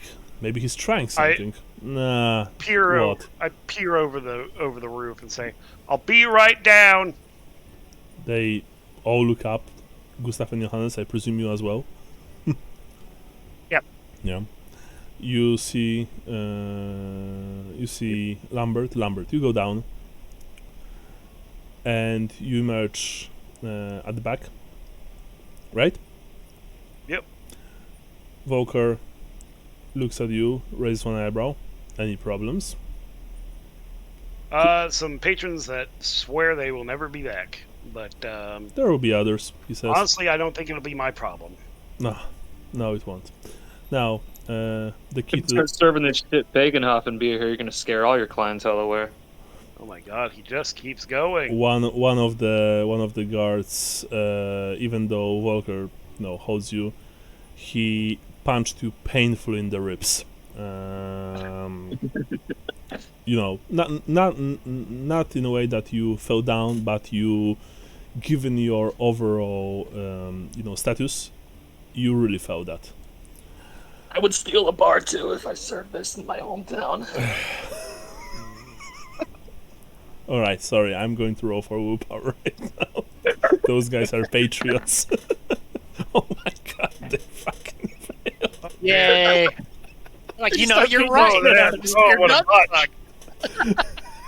Oh man, maybe he's right. Yeah, So worth it. Maybe it's called Bögenhafen because we're always begging for shit. Okay, so Bran, tell me. Actually, no. I mean, I wrote this bunch. So, what happened was that, and this happened simultaneously. Volker let you go. He spun you around, and he spun you in a way that you've impaled yourself on an uppercut delivered by one of the thugs right into your solar plexus. And this was a strong hit. I am going to roll for damage. For 7 damage total. Because Ouch. 7 minus 4 plus 4, you don't have any armor, so only deduce your toughness. Did I try to dodge? No. You not in the state that you are. 7 minus my toughness. 4. So 3 get through. Mm-hmm. So only 3 damage, of course. Like in games terms, that's not much, but for cinematic purpose, let's say that you simply the air exploded from your lungs. You made this wheezing sound. You fell to your knees, bent double, and you hear everything as if from very far away, including probably the man that just punched you. Any more smartass remarks about our fine breweries, asshole? I'm not going to say anything, but can I take a willpower check to see if I can Joker laugh? Sure. Like through the pain? Yeah. Okay. Minus 10%, as I mentioned before. I just want a crazy laugh here. Mm-hmm.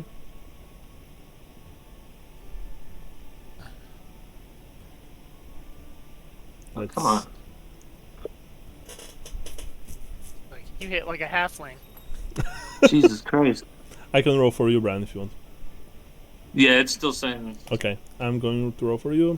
You've passed. Even with minus 10, I'm pretty sure that you have more than 33. So, you want to laugh, yes?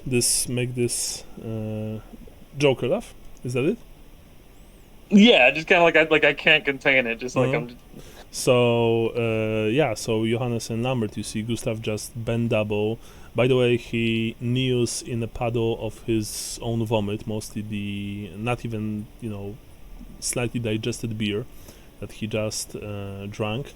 And he makes this very strange, unsettling, laughing sound.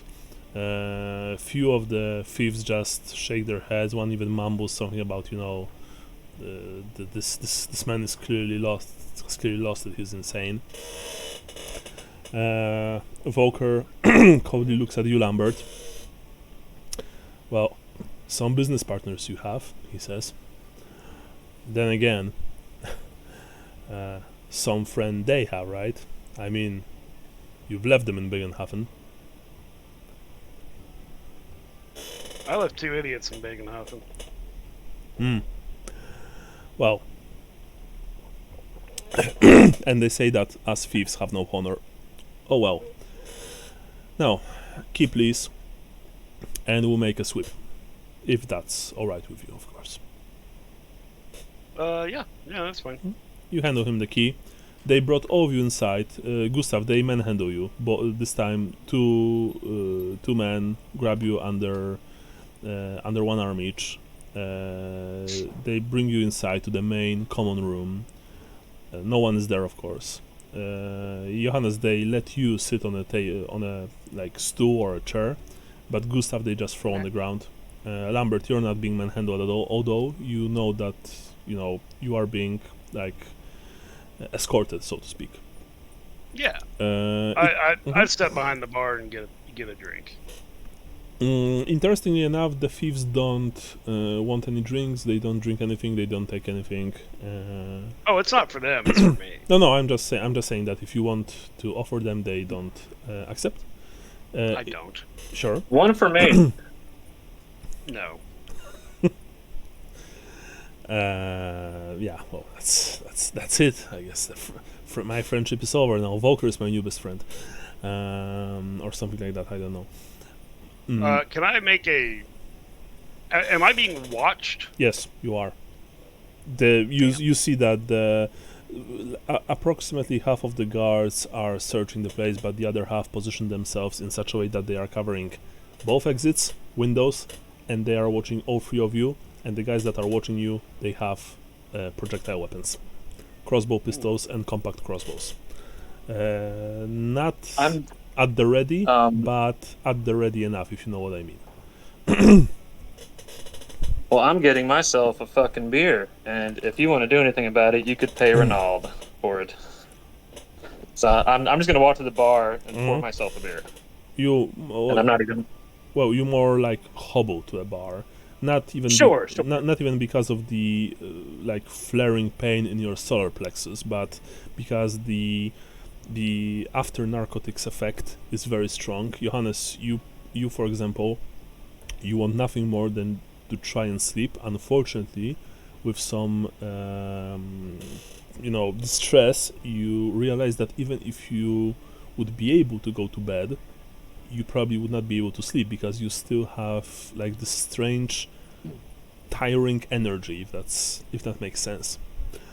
It's a very unpleasant feeling, and it only makes your headache, which already is substantial, even worse. By the way, Gustav, you also have the headache. You pour yourself a mug, and well, you can't even. Can I pour one for the guy that gave me the wineskin earlier too? Yes, but first of all, he's not here. He's searching the place, and you know that he probably would not accept it. Okay. Yeah. Just trying to give him some real beer. Yes, please, another joke. Yeah, so you sip the beer that you've poured yourself very slowly, because you can't even, take a big swig, otherwise you simply return it, or rather vomit it. Yeah. It takes less than 15 minutes for the thieves to search every single piece of the property. Now, unfortunately, what this means is that they are not exactly subtle about this. For example, here in the rooms, including your room, the one in which you are staying, and Gaston's room, that they are, moving furniture, like breaking stuff, things like that. In the kitchen, Lambert, you hear them throwing out almost every single pan and pot and, pieces of cutlery, stuff like that. They also try floorboards I mean, there are no hidden passages or anything like that. They also go to actually, sorry, Volker approaches you and says, "Why you were on the roof? Do what? Why you were on the roof before?" Because I was saying goodbye to my pigeons, the ones I keep as pets. All right, you can take the pigeons with you. Thank you. Okay, thank you. That's very nice of you, considering all that's happened. As I said, you get a single hour to get all your things. I guess taking few pigeons will take less than an hour. Maybe not for him, Yeah. and he points at Johannes, given his abilities, but for you, I guess. Luckily, I don't think he has any pigeons. Yeah, I guess he doesn't. So, Are you after- sitting down right now, Lambert? No, well, to the best of my ability, I am that a short joke? on a stool behind the bar. yeah, Okay, I'm gonna go sit at the stool and just drink there, so I'm eye level with you, and I'm just looking at you. Not sure what's truth and what's not coming from you right now. Mhm. Okay. Mhm. So that's rather uncomfortable, Lambert, probably. Not only that, but also Sipping my beer. Gustav also stinks. Like, he really fucking stinks. He stinks like the sewer that you were sniffing not too long ago. Just so we are clear. But Yeah. unless you are, I mean, I presume that Gustav is looking, you're not saying anything, Johannes is soaking. It takes less than 15 minutes, but eventually the sweep is completed.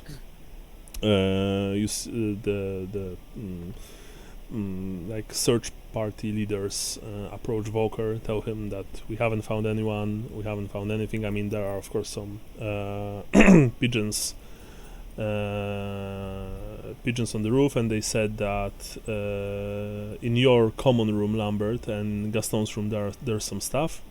But when Volker looks at you, he says, "I presume that these are your rooms, right?" Yeah. So he says to his men, "Leave them for now." All right, he says. Now we will bring the coach in.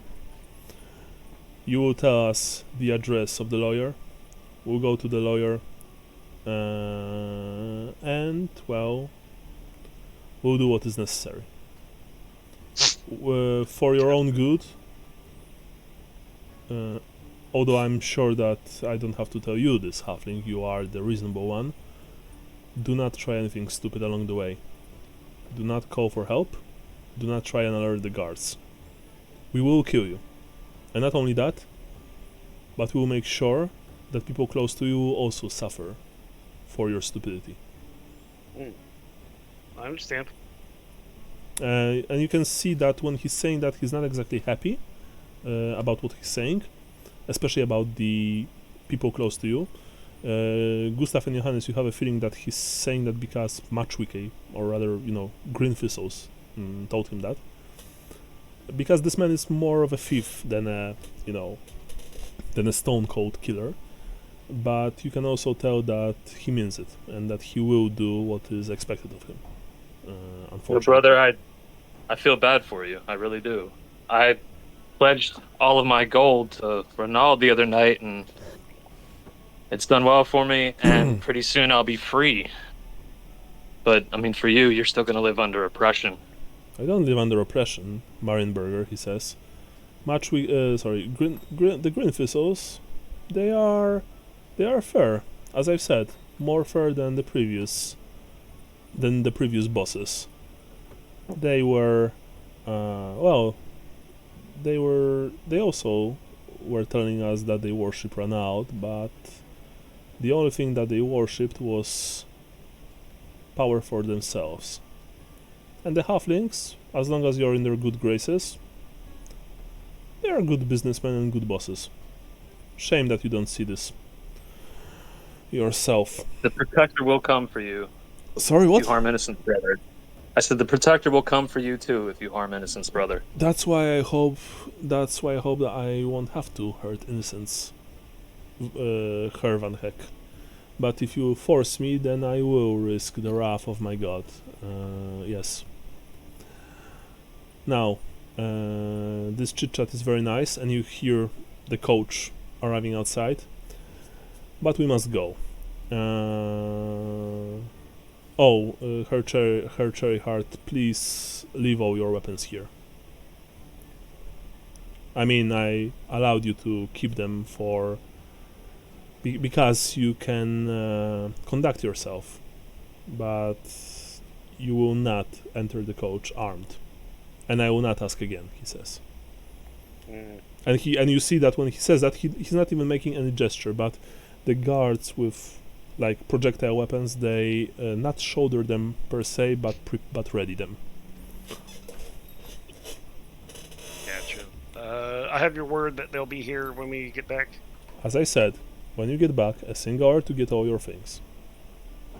Gotcha. All right.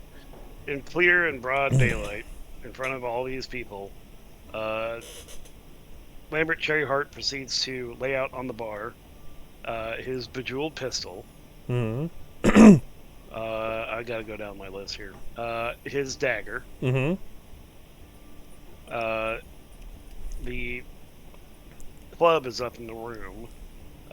The frying pan is up in the room, or it's in the kitchen. They probably threw it on the ground, bastards. Probably, yes.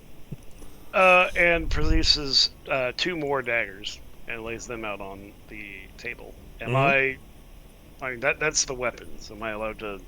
Do I need to strip down like these 2, or? No, only weapons. You can keep everything else. Pretty comfortable in these clothes. No. He says only weapons.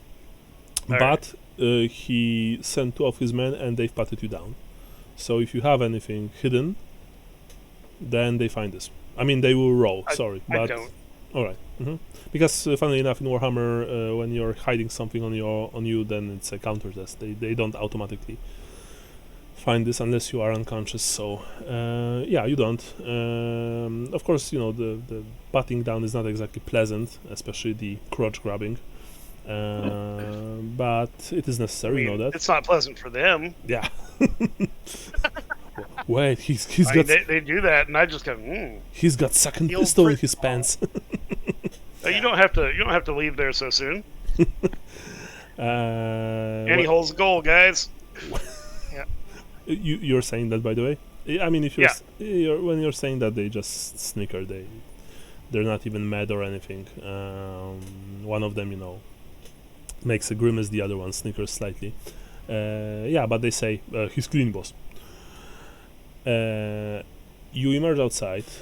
2 more of his men are standing on both sides of the inn, and you see that there's a large coach, probably rented, looking rather ordinary. I mean, still renting a coach like that costs a good few gold crowns. The 2 coachmen. Top off a beer before we go. You finish the beer. You and Johannes are escorted, by the way. Johannes, you get up by yourself, or? I get up by myself. I'm not. Other than saying stuff, I'm not trying to. Yeah, be same here. Yeah. Difficult. So. I mean, I'm compliant. Yeah. So what happens is that you 3 get inside with Volker. Like in total 8 men can fit inside. So you 3 and 5 of the thieves, including Volker.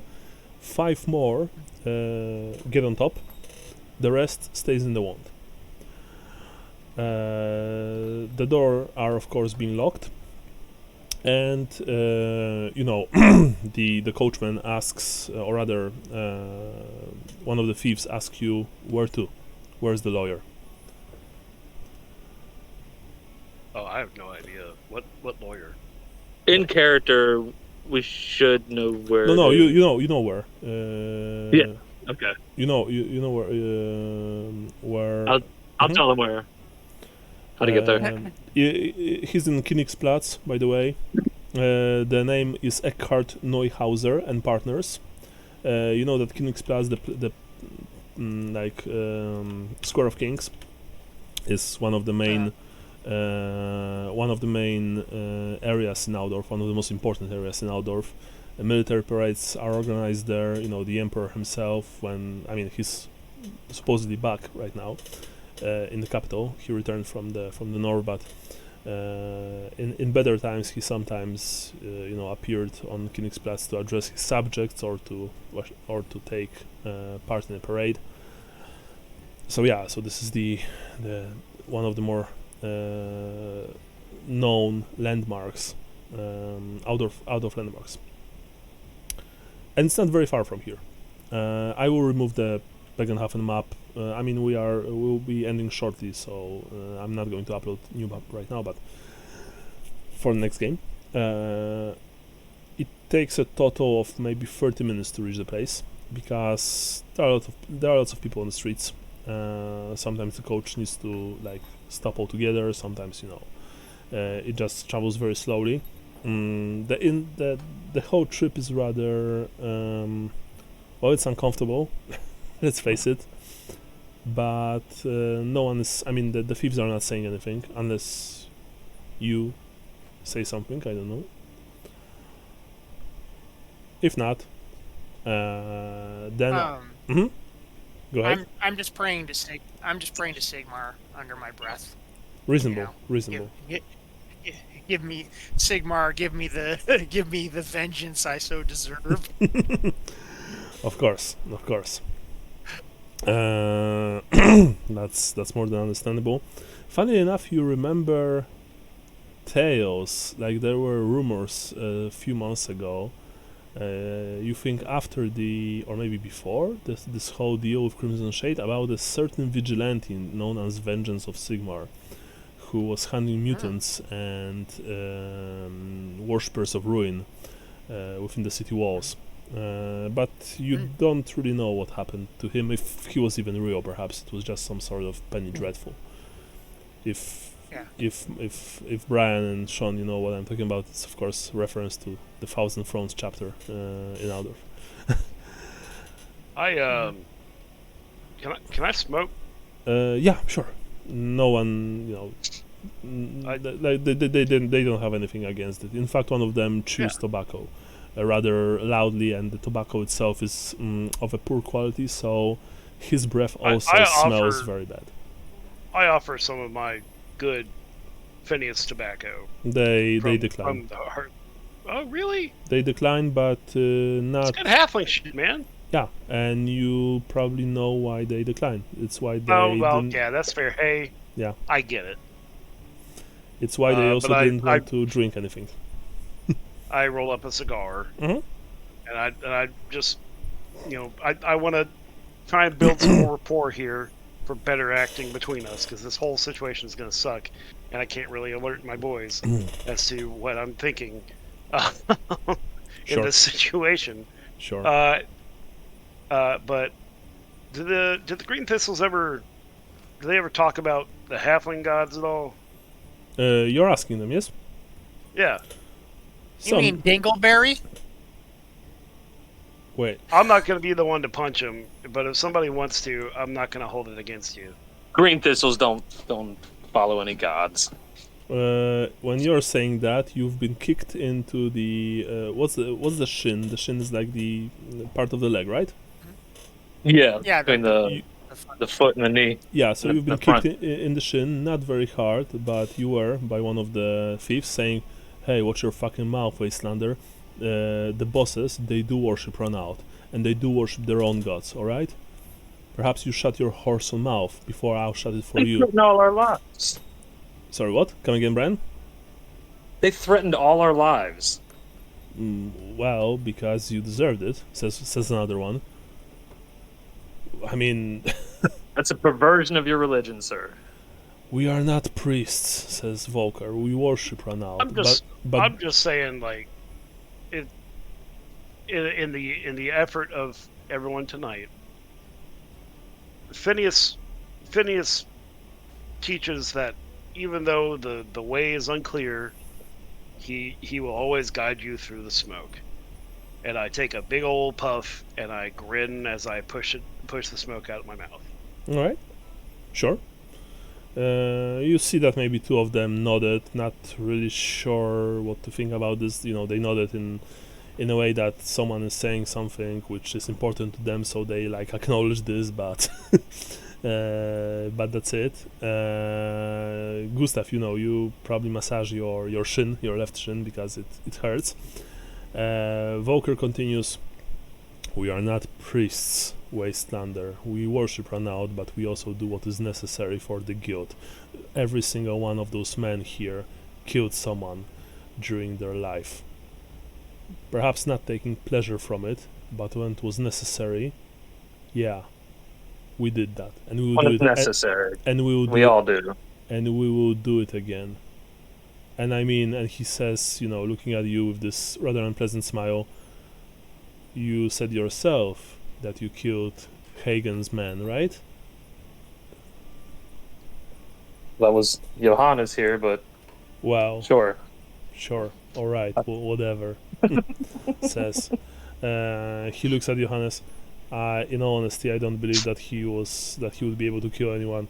It was probably you, but as I said, I don't Come over care. here and let me bite your throat out. Excuse me, he says. Is Come someone over here and let me bite your throat out. is someone here addicted to not to shut the fuck up? He says. I don't know what's going on with him. And I deeply apologize on behalf of this dipshit. No, it's fine, says Volker. It's fine. I understand. I would be honestly, I would be very angry too if I would be someone like him. At least this one has some talent in him, and he points at Gustav. But boy, you really missed your mark. And he says that as he's looking at you, Johannes. And if that's like everything, then until the end, no one says anything else. And although when you said this about ripping throats thingy, then two of his men reached for their daggers, but they didn't pull them. Eventually, you arrive at the place near the in the one of the side alleys coming from the Königplatz. The coach stops, and you are being escorted outside. And using your instructions, like Volker and 6 of his men, the others stayed with the coach. They led you to Eckhart Neuhauser and Partners, to the law firm. I don't, of course, need to tell you that when you entered the place, the secretary, a young man, probably law student from the university, is rather surprised, and he says that there must be some kind of a mistake. But then, when Volker says that Gustav van Heck and Johannes Knapp and Lambert Cherryhart, clients of this place, are here to meet with the lawyer, the kid is like, well, all right, let me check with him if he's available. And after like 5-6 minutes, he returns, red-faced. Probably he got, well, you can guess that the conversation with his boss wasn't very pleasant. And he says, please follow me, but I mean, and when he says that, he looks at all the weapons. But you also remember that when you visited Eckhart Neuhauser, right after the battle with the Dark Elves, you were able to keep your weapons. And so ultimately the kid doesn't ask the thieves to relinquish their weaponry. Eckhart Neuhauser is just like you remembered him. He looks very well fed. He looks obese.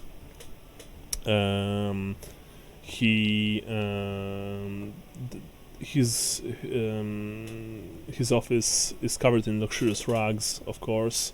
Door handle is covered in gold. Inside there are many bookshelves covered in filled with tomes and manuscripts, mostly probably, well, obviously law related. and there is naturally the huge window which from which you can see the entire Königplatz, in fact, because like his office is on the is on the first floor. Eckhart looks at all of you. He recognizes you, Gustav, Johannes, and Lambert. Welcome, mein Aaron. And he then looks at Volker, and only two of his men, because the rest stayed outside. With what is the meaning of this visit? Volker looks at you, Lambert, and says, "I will let you tell him, if you want." It's kind of painful. Do you want to do it? He shrugs, and he says, "Herr Neuhauser, my name is Volker Keller. I am a messenger, Kellner. Sorry, Volker Kellner.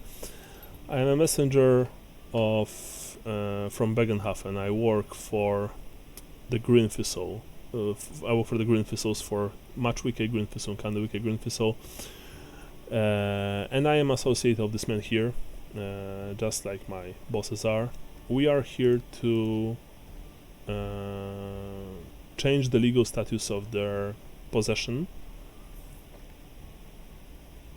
and I wanted to ask if how long it will take, and if the papers that we have here," and he presents like a small scroll from under his robes,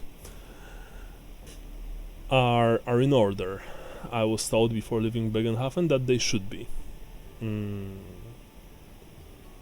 Now Neuhauser will roll, for one thing. He looks at him, he looks at you, he makes this face of, I know what's going on. And it's clear that he knows that this is some kind of very shady business, and says, "Herr Heck, Herr Knappen, Herr Cherryheart, is everything alright? Have you been brought here against your will? I am a servant of Verena and a lawyer in service of his, Majesty's law, he says, law system, sorry. So I need to ask this.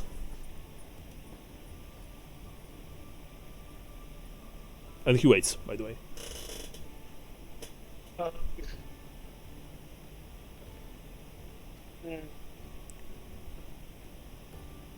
I am under my own will in being here. My friends here are not. So this is an extortion, asks Neuhauser. In that case, I will call the guards. But when he says that, he also realizes that aside from his assistant, who looks, by the way, terrified, pale white, and you, there are no guards here. There are no other people except for you three, Volker and his men, he himself and his Roll for initiative. yes, and his assistant. Look, says Volker. I'm not going to lie to you, Herr Neuhauser. This man here, they did something that they are going to pay for now, and they will pay by signing away the right to what's the word? To the property. Ownership or something? Yeah, the ownership Yeah. to the property that they own near the Street of 100 Taverns.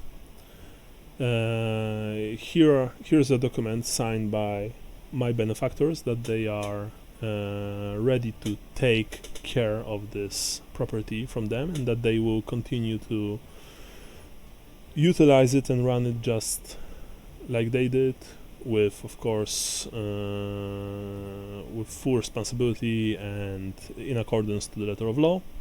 And you can see that Neuhauser is reading that, and his face suggests that this thing that he reads is absolutely real and not there's nothing shady. Now, you're not a stupid man. I don't know the exact details of how those three got into the possession of the Shepherd's Wand, but I'm pretty sure that, like in many cases such as this, it wasn't probably completely, I don't want to say legal, but normal. When Neuhauser looks at him and he looks at you, you can tell that he, in his eyes, like, he's not a stupid man. When he gave you the deed, he gave you everything. It was clear that he understood that you were involved in something that made you the owners of the one that Finron gave you the inn for, well, some services. He never asked. He doesn't ask now. But after reading the document, well, the document here is in order, but mine errand, and he looks at all three of you. As I said, I am a lawyer, and I follow Verena, the goddess of law and order. I need to hear from you if there are any objections. Do you want to go through with this? Have you read the document at all? You haven't, by the way. The document is under the letter of the law, correct? Yes, the document is. It's not. It's no fake. It's not a fake one. It's very well made, written. Volker says by the law guild in Bögenhafen. Yes, I can see their signature. But does it say who the lawyers are? Well, yes, of course, but why? I just want to make sure that everything's in place. Yes, everything is in place. But have you read the document? I presume not, because when this gentleman here, and he looks at Volker, pulled out the scroll, the scroll tube, it was sealed. So I would like to read the document. You wouldn't be able to sign something like this before reading it first, sir. It's against the law, says Neuhauser. Volker is like, it's clear that he's impatient. He says, you can read the damn document, for all I care, of course. I read over the document. You approach the... I have academic knowledge law. Sure. You can roll plus... no, you don't even have to roll, because you have the knowledge, so you know that this document was made very well. It is binding. It is a legal document. It essentially says that you three... interestingly enough, there is no mention of Gaston here. That you three relinquish your rights to Shepherd's Wand, to Matchwick Greenfistle and Candlewick Greenfistle on your own, of your own will, and that they will in fact run this place, just like before, that they will of course not use it to conduct illegal, illicit activities, and that they will pay their taxes on time, that they will make sure that no heresy will occur on its premises, Blah, blah, blah, blah, blah, blah, blah, blah, blah, blah, blah. The Yeah, usual exactly. stuff. Yeah. Can Mhm. I use academic knowledge law? Can I roll academic knowledge law to find any loophole in here? You can. Well, I'm not sure a legal loophole matters because they're strong arming us. I mean, yes, but a Mhm. legal loophole could be like, buy us time, maybe. does my name have to be spelled correctly on the document kind of thing? Yeah. You can roll. Unfortunately, given the situation, the fact that you have to sign it right now, you don't have the luxury to, spend time and read it for who knows how long, to consult. By the way, you usually need to consult, minus. law books. So academic knowledge law, sure, but minus 20%. Okay, that's fine. Beat that Damn. bitch. Beat that bitch. First of all, there's no Gaston mentioned here, and you know that he signed like his part on the document when As well as Marla. yeah, and Marla too. There's no mention of Marla and Gaston. So first, that's one thing, and I'm not a lawyer. I'm not going to specific, but let's say that you found potential 2 more loopholes. Potential, and but also All parties must be present. Funny enough, no. That's why only you 3, are required to sign, but not, for example, Gaston, and they don't know about Marla. You realize that Match Weekers don't know about Marla.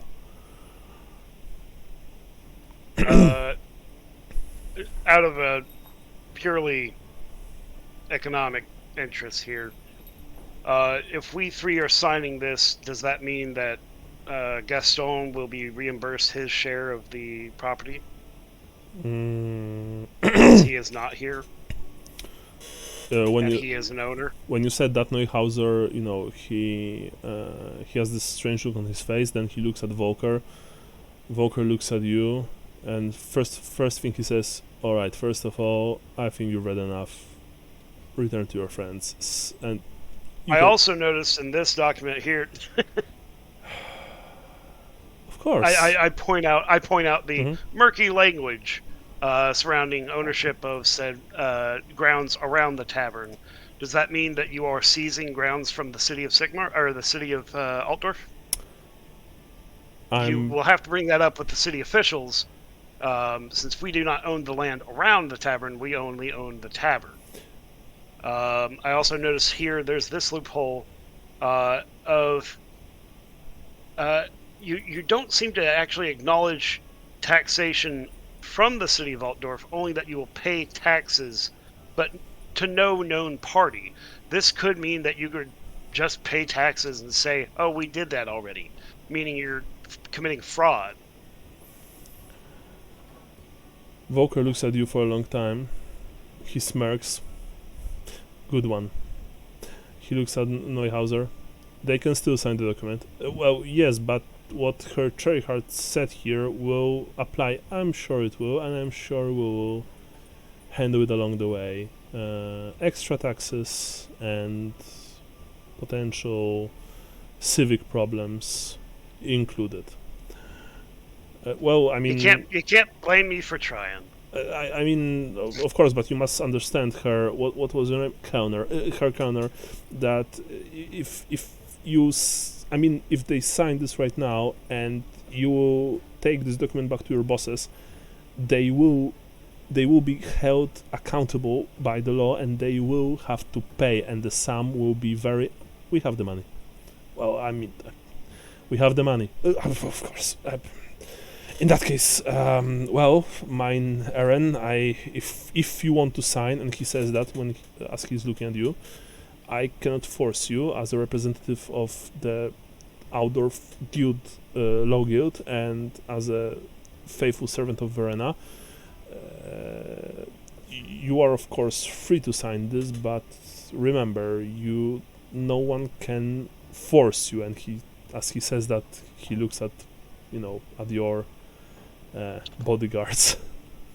I burst into laughter when he says that. With my high roll for academic knowledge law, I'm going to sign the paper, knowing it can be fought.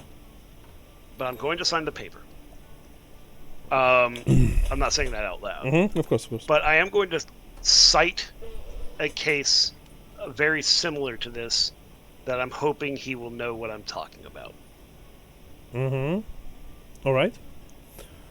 And I suck at German names, so just rattle off some, Gustavo Gutbub or some bullshit versus the city of Oh, Gonzalo Knauer. Yeah, versus the city of Hergig. First, Wait, the city. What was that guy's name? Rigoberto Poland? Rigoberto Pont is epic, yeah. Sorry. Gonzalo Knauer versus the city of Hergig, yeah, in let's say 2316. I see. And when you say that, you can see that the lawyer Neuhauser is very impressed, by the way, because remember, law knowledge in those times it was only for the chosen few.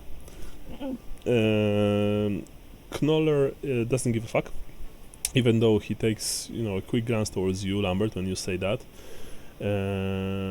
He just ushers all three of you. Can you sign the fucking paper already so we can get out of here? I just really enjoy ownership, but yeah, I get it. Time's running. Yes. And I sign my name. You sign your name. I sign my name. I'm gonna type it out because I'm hoping that Volker here doesn't really give a shit that I'm writing in really rushed cursive, but All right. You're not even using your name. You just drew a penis on the on the I paper. am misspelling my name. Okay. I am going to roll for him. No, he actually. Yeah, get fucked, bitch. Get fucked, bitch. He's actually so. He's So actually artfully so bored that he's not even taking notice. Next, Gustav, do you sign? I grab the quill, I dip it in the ink, I look at the lawyer, Mm-hmm. I say, Verena, huh? He And I just. start laughing. Mm-hmm. He looks at you and frowns when you say that. I mean, it's clear that he's a very pious man. I look at Volker and start laughing, Mm-hmm. and nod to the lawyer. And you I'm sign. kind of distract Volker enough to just kind of do a squiggle myself. Okay. And remember, you guys, that all three of you know that after you sign this, Neuhauser will probably check the document himself. Just saying. Oh, Yeah. true. Yeah. Johannes? Okay. I sign it then, just normal. Okay. Your turn. You sign? I want to sign it in my best calligraphy in classical, and I want to write "edere stercus," which means "eat shit" in Latin. Right. Dude, he was just on the roll to just get hung. Yeah. You, I would be mad, but I'm kind of impressed. I mean, I have to respect it.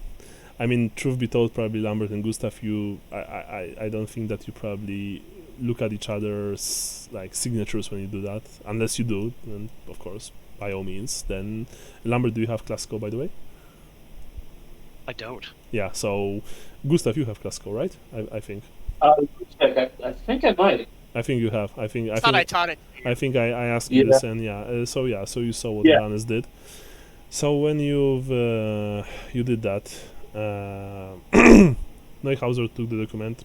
He took out a single monocle, put it on his eye. He looks at the document and he immediately goes red-faced.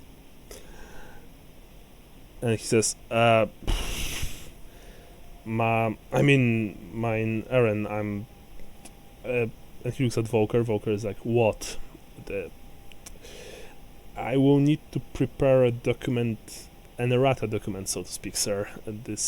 There are errors in the signatures here. Volker looks at What did you do? Volker, I turned to Mr. Mouthy. actually, sir. I didn't do anything.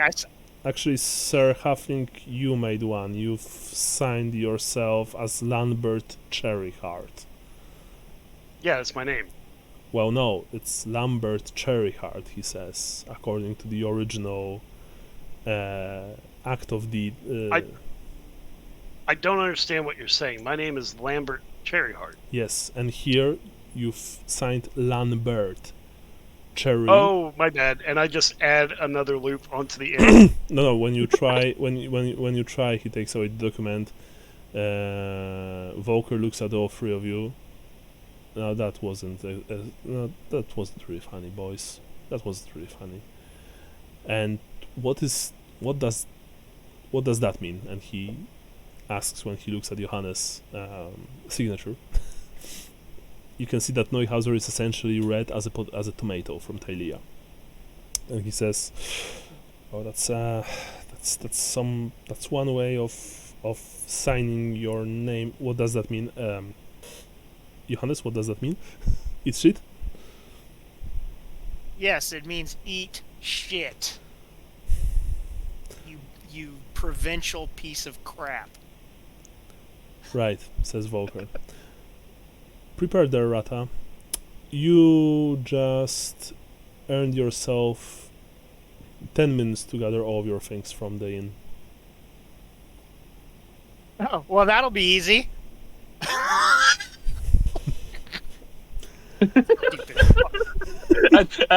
I start laughing too. Oh, I get 10 minutes, do I? Whatever shall I do? Neuhauser is busy preparing an errata. After that, he gives it to you, Lambert, and this time you can see that Volker stands over each of you and makes sure that you will put the proper signature. Unless you don't, of course. Then please tell me. I signed my name properly. I don't plan on using it ever again after today, so you could have it.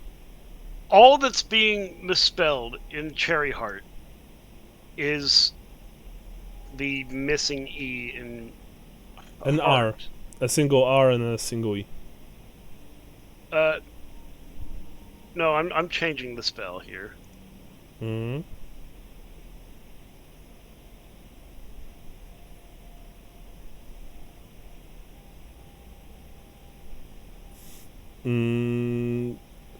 When you do this, like, the lawyer sees that, by the way. He sees that and he says, "No, that's not it." That's my name. No, Like it's, I'm going to.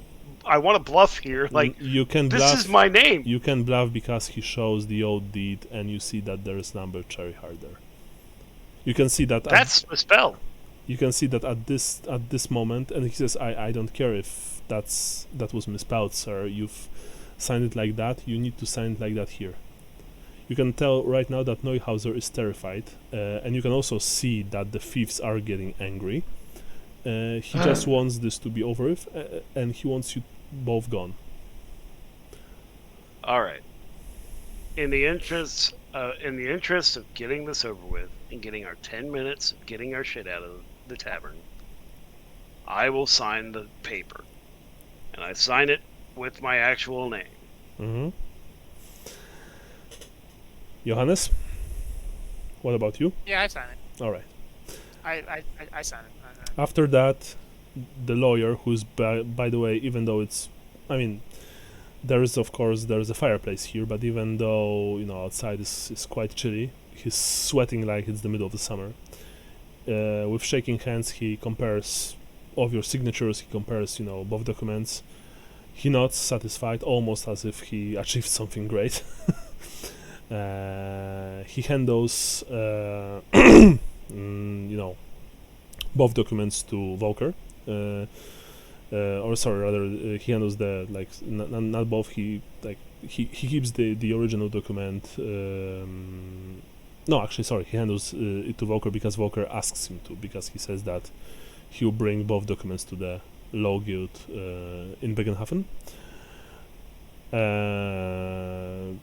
He also says that, of course, it's not a free service, but he gets paid by the thieves, and the amount of of coins in a rather large, well-looking purse is impressive. Surely it's there's quite a lot of coin there. After that, he says, "Well, I would offer you something to drink, but I fear I'm going to have a meeting very soon." No need, Herr Neuhauser, says Knoller. We are done here. Thank you for your time. I'll take that drink to go. No. As I said, sorry, I don't have the time. Please leave my office. He says, Oh, just another empty gesture, like Verena, right? Okay. "Please leave my office right now," he says, angry. Jesus.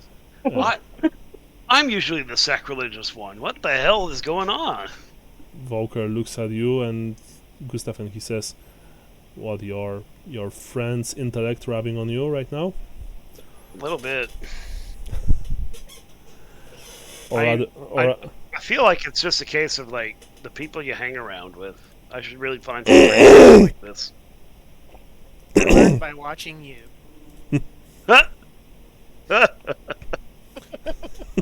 and yet the witch hunters went through me. Well, Yeah. when you've mentioned witch hunters in the Neuhauser's office, he literally squeaks, "Please leave!" And with that, of course, the thieves, maybe not manhandling, but they usher you outside. They usher you outside, by the way, not the assistant who cowers in one of the corners because he's obviously very, very terrified. And so you go outside, in silence probably. Or not, it's up to you guys, but the thieves are not saying anything. They look very pleased with themselves. You go back to the coach. When you go in, one of the thieves asks Volker, "Everything went all right, boss?" "Peachy," says Connor. "Mission accomplished. The bosses will be happy." Unlike, and he says that looking at three of you.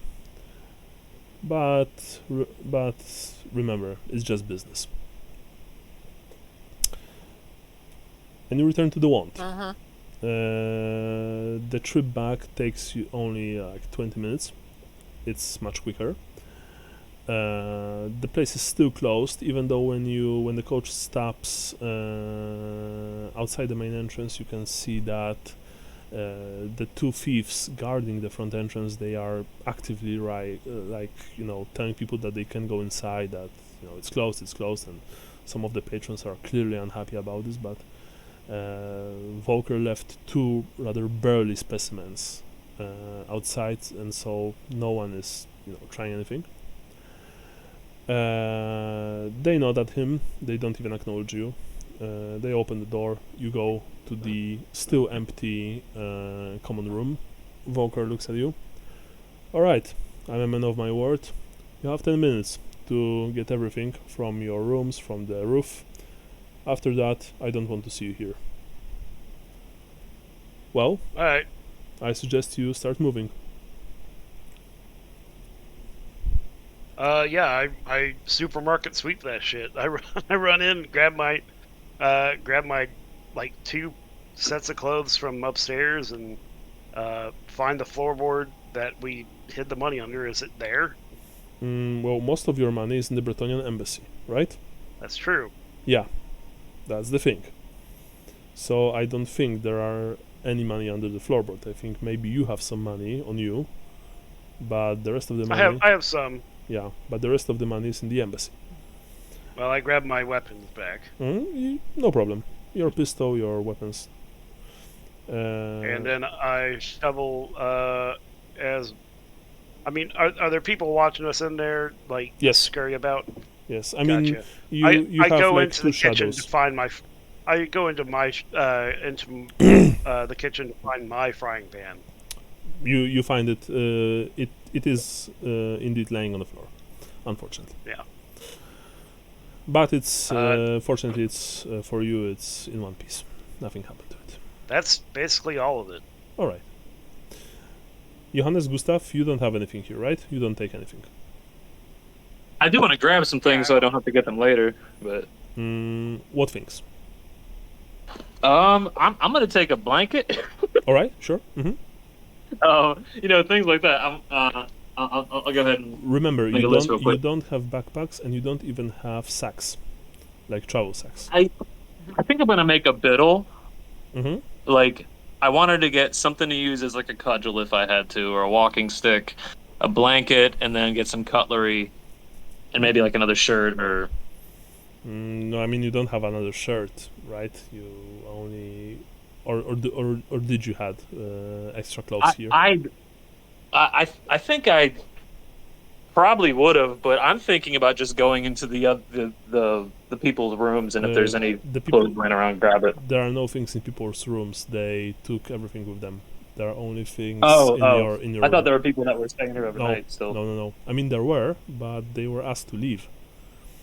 So Okay. all the other rooms are completely empty. You can take maybe a keg of beer with you, some food from the from the kitchen, some cutlery, Yeah. and maybe like tie together 2 bed sheets to create this improvised like travel sack, something like that.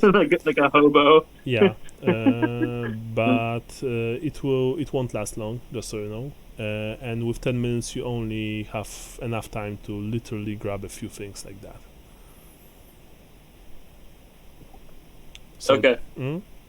So let's say that you have, let me see, let's say that you took food for 2 days and drink. You can add poor quality sack to your inventory. This sack is made from 2 bed sheets. You can add 2 sets of cutlery, standard quality, and an improvised and an improvised weapon, which probably is an iron pan, honestly, because if you wanted to make for example a cudgel, you would have to break something, and if you want to break something, they stop you, because well, it's devastation of the property. There's no like usually they would have something behind the bar or something like that. No, you know no, what I mean? Like a yeah, I know, weapon, but they secured it. They checked the bar first thing when they entered, even before you left for the lawyer, to make sure that there's no blunderbuster, for example, right, or a pistol. I'm gonna ask for it and say, look, I'm walking out into the world with nothing, guys. You robbed me blind. Like, give me something here. I'm not gonna beat you with the club. Like, let me ply my trade. Raw charm. minus 10. Okay. You don't want to botch, by the way. Nice. I think you've passed. Even with minus 10, I think you've passed. Volker, when they look at him, he just nods, and you see that one of the thugs gives you the blackjack that was indeed stored under the bar for emergencies. But he handles he's not handing it to you. He just tosses it to you, and growls, "No funny ideas, all right?" I nod and grab it.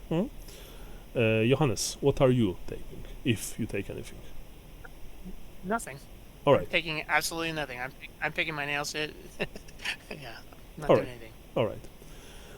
So, Lambert, I presume, and Gustav, that you eventually return to the common room with your stuff. And with that, Volker looks at you. Well, time's up. This is where we part ways. Doors out there. Leave, never come back. And learn something from this. Especially you. And he looks at you, Johannes. Oh, I've learned a lot from this. I'm sure that you did. Well, I'm not going How to about ask. a few coins for the road, boss? I'm not going to ask again. And he says. And this I time walk out the door. And this time he does put his hand on the handle of his sword. The other thugs do as well. You know that pleasantries are completely over right now, and violence is imminent if you won't leave right now. These people are not your friends. These people are not sympathetic to you in any way. They are civil enough, but they are still not your friends. Gustav. You know that.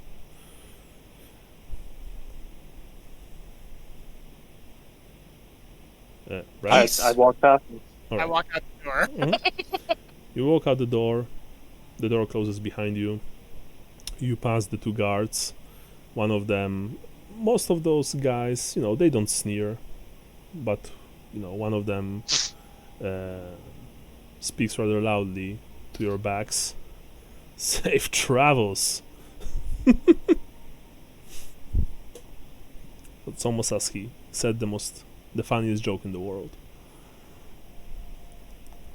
Nobody laughed. No, Nobody no, say anything. no, not even his. Just let him think that he got some killer burn in. Yeah, not even his comrade commented that. Well, not his comrade didn't even snicker at that. So Well, we weren't all born with. I'm just thinking to myself. Sorry, what? I'm just thinking to myself. I'm gonna kill him last. Remember when I said I'm going to kill I you lied. last? I lied. Whoa, whoa, whoa. Yes. Where's Volker? I had to let him go. Yeah.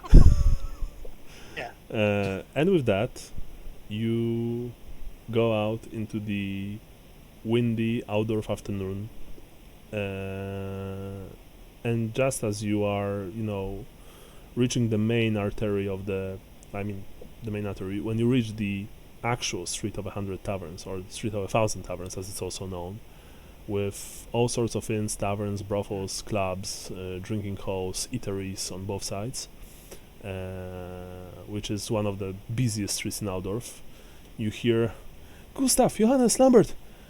And you can see that running towards you, red-faced completely, her blonde hair just, flowing like wheat in the air, is Marla, and right next to her is the kid,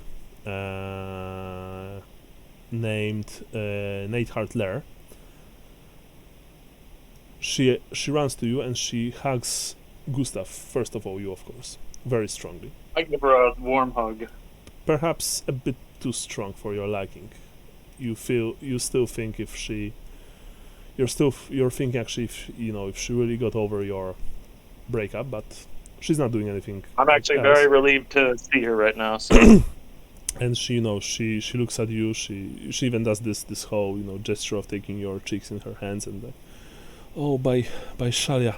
And then she looks at you, Johannes. Oh, Johannes, and she hugs you as well, very very tightly. I hug her with my good arm. Yeah. What? And then she looks at Lambert. She doesn't hug you, Lambert, but she approaches you and places her hand on your shoulder. Neidhart told me what happened. He told me about those men and women. We must call the guards. We must call the watch. It's all legal, What? and sucks. What? There's loopholes in their contract they had us sign that we can fight, but as it stands, there was no real way out of this without one of these two guys getting killed. And as much of a bastard as I had to act like I was going to be, I'm just thankful that they're not dead. Yeah, I'm hoping most of what you said back there was you were working on something. I want to make this perfectly clear to both of you.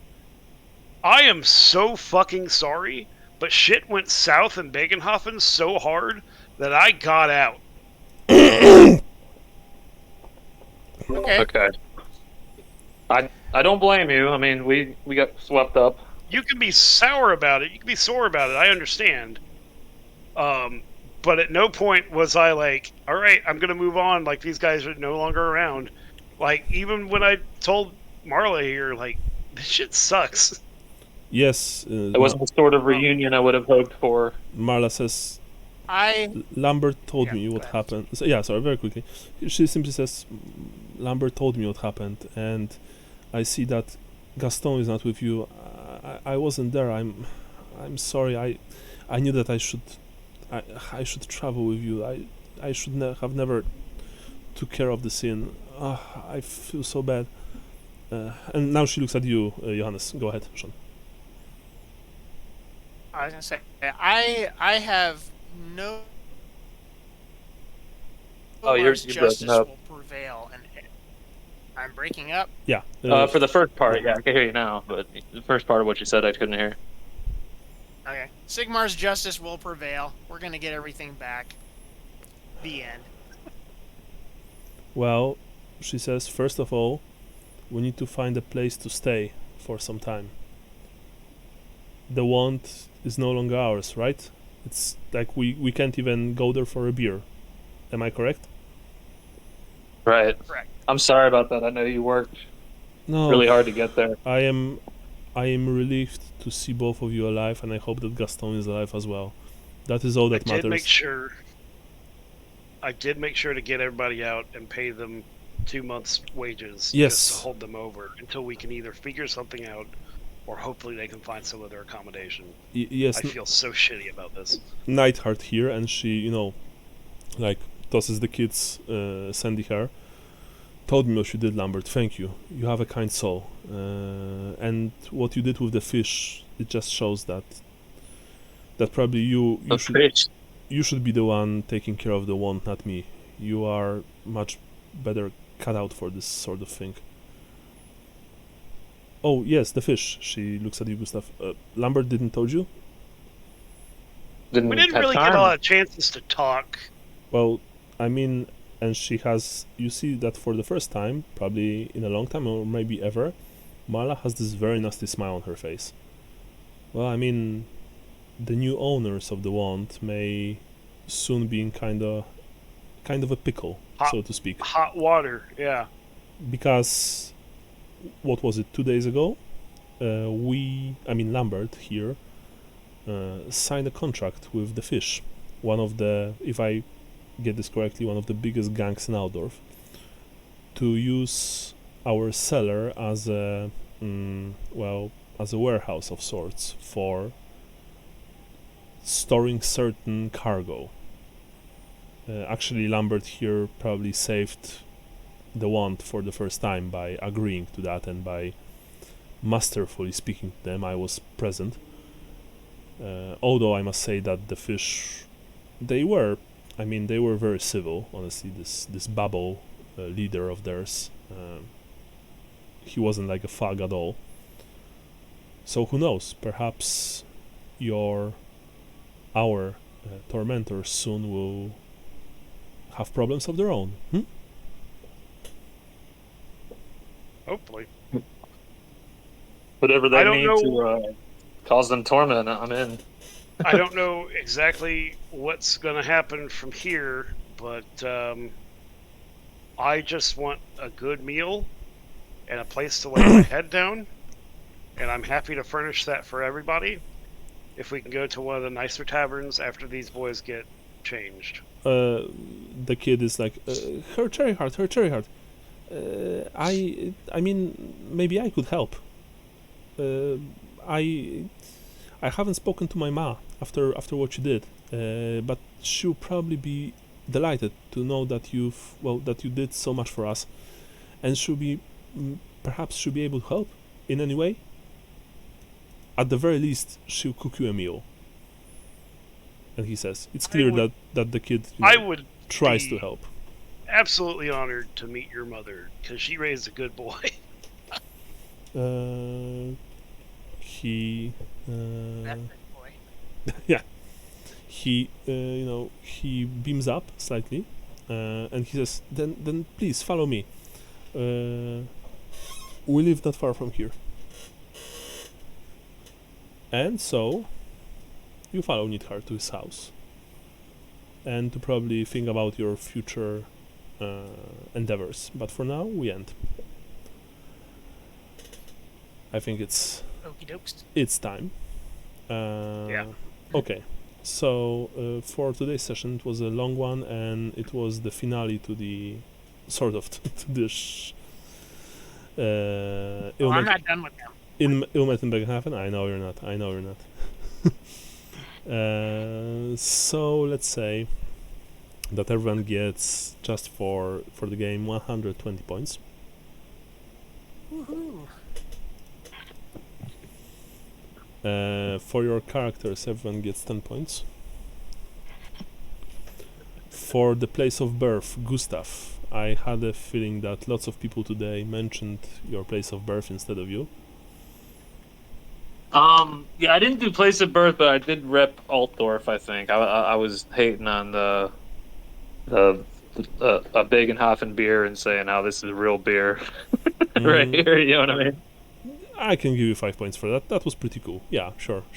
Still, remember... Like, it's not my place of birth, but it's my hometown, you know what I mean? Yeah. I mean, still, I consider your place of birth the place where you were born, right? So, Wasteland, Marienburg. But, yeah, that was pretty cool. I can give you 5 points for that, sure, no problem. Johannes, Rakeland. I was calling. I mean, it's part of Reichland, but I was calling Bögenhafen provincial, and also trying to throw shade at the moot a little bit, but maybe I didn't do it that heavily enough. I will give you 10 points because, funny enough, Bögenhafen is anything but provincial, but you're from Rakeland, not from Bögenhafen, and you were so pissed that you were actually calling one of the premier places in the province provincial because you were so angry, which in itself is very Rakelandy. So I will give you 10 points. That was pretty cool. Lambert, the moot. I tried offering one thug Mootland tobacco and referenced Phineas, the god of Mootland tobacco. Well, the Phineas is a religion thing, not another place of birth. True, but yeah. I will give you 5 points for the tobacco. Now we go to religion. Gustav 10 points, Johannes 10 points, Number 10 points, so maximum. You are all RPing your religions very well. Pretty pious. Yeah, pretty pious, and there were lots of things like Sigmar, like I really like Gustav and Verena today, like Verena, very cool. Now star signs, Gustav. What about your star sign? The dancer. I was scornful of how they do business. The green thistles, I said they have no gods. And amorous and desirable, I think. I was the easiest going out of all three of us. Like, I didn't screw around signing my name. I just wanted a beer. Yeah, true. That's a good explanation. I can give you 10 points. Especially the scornful part was very nice. Johannes, your star sign? The Piper. Which, Piper. I'm not sure. I'm not sure if I remember what the Piper is about. No. I can give you sorry because it's diplomatic, cunning, and shady. You are anything but. Yeah, no. Now let me say this, Sean.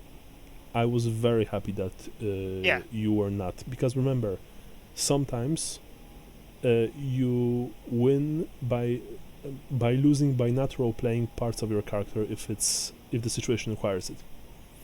So, for example, if your character today would be diplomatic, cunning, and shady, given your, nature, I would be unpleasantly surprised. Yeah. You did that very well, Sean.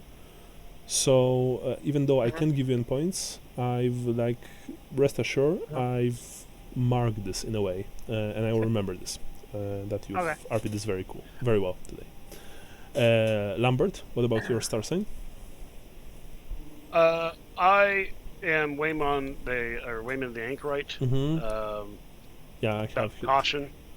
Tolerant, patient, methodical. Yeah, I fucked around a little bit in the law office, but all up to that point, there really was no way out of this. This was going to happen, so I was making sure as few people attached to the tavern got hurt as possible. Yeah. I saw that. I liked the idea with people in the cellar a lot. I liked the fact that you when Johannes was saying something, you were saying, well, be quiet, or I don't know what went into him, stuff like that. That you were trying to diffuse the situation or make sure that that it won't escalate. Because I was pretty sure, Michael, that you would start shooting or something like that. No. But you didn't, and I had a real come to Sigmar moment in Bögenhafen. Yeah, and I saw today like you really RP'd this part extremely well, so 10 points, of course. Now dooming, Gustav. What about your doom? From the darkness cometh the raven. Nothing in specific to that. You were able to RP this today with the vision.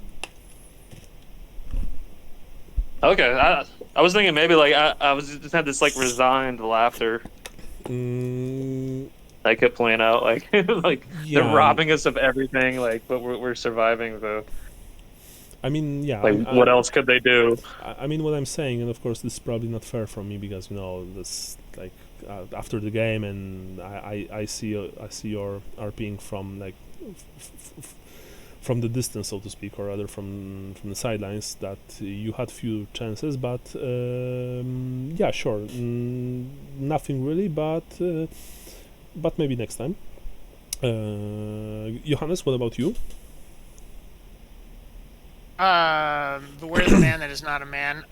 The only thing I can think of is that I'm leaning more heavily into ragging on halflings and insulting everything about them and their culture. True, But true. that's a little bit of a stretch.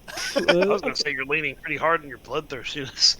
Yeah, yeah. Well, yeah, but That's the corruption, bud. Remember about the corridor and the clouds. Just kidding. You don't remember. Good for the black god. You don't remember about them at all. Funny enough, but I can give you 5 points. I saw that. I honestly hope that there will be more interaction between you and Lambert. With Good stuff. How many points did you get? Gustav for his dooming nothing, unfortunately. Johannes gets 5, and Lambert, you?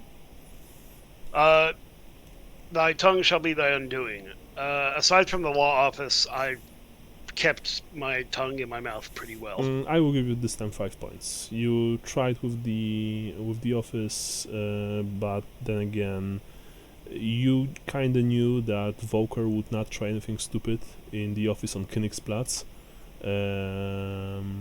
So they would maybe rough you up a bit after, but they didn't.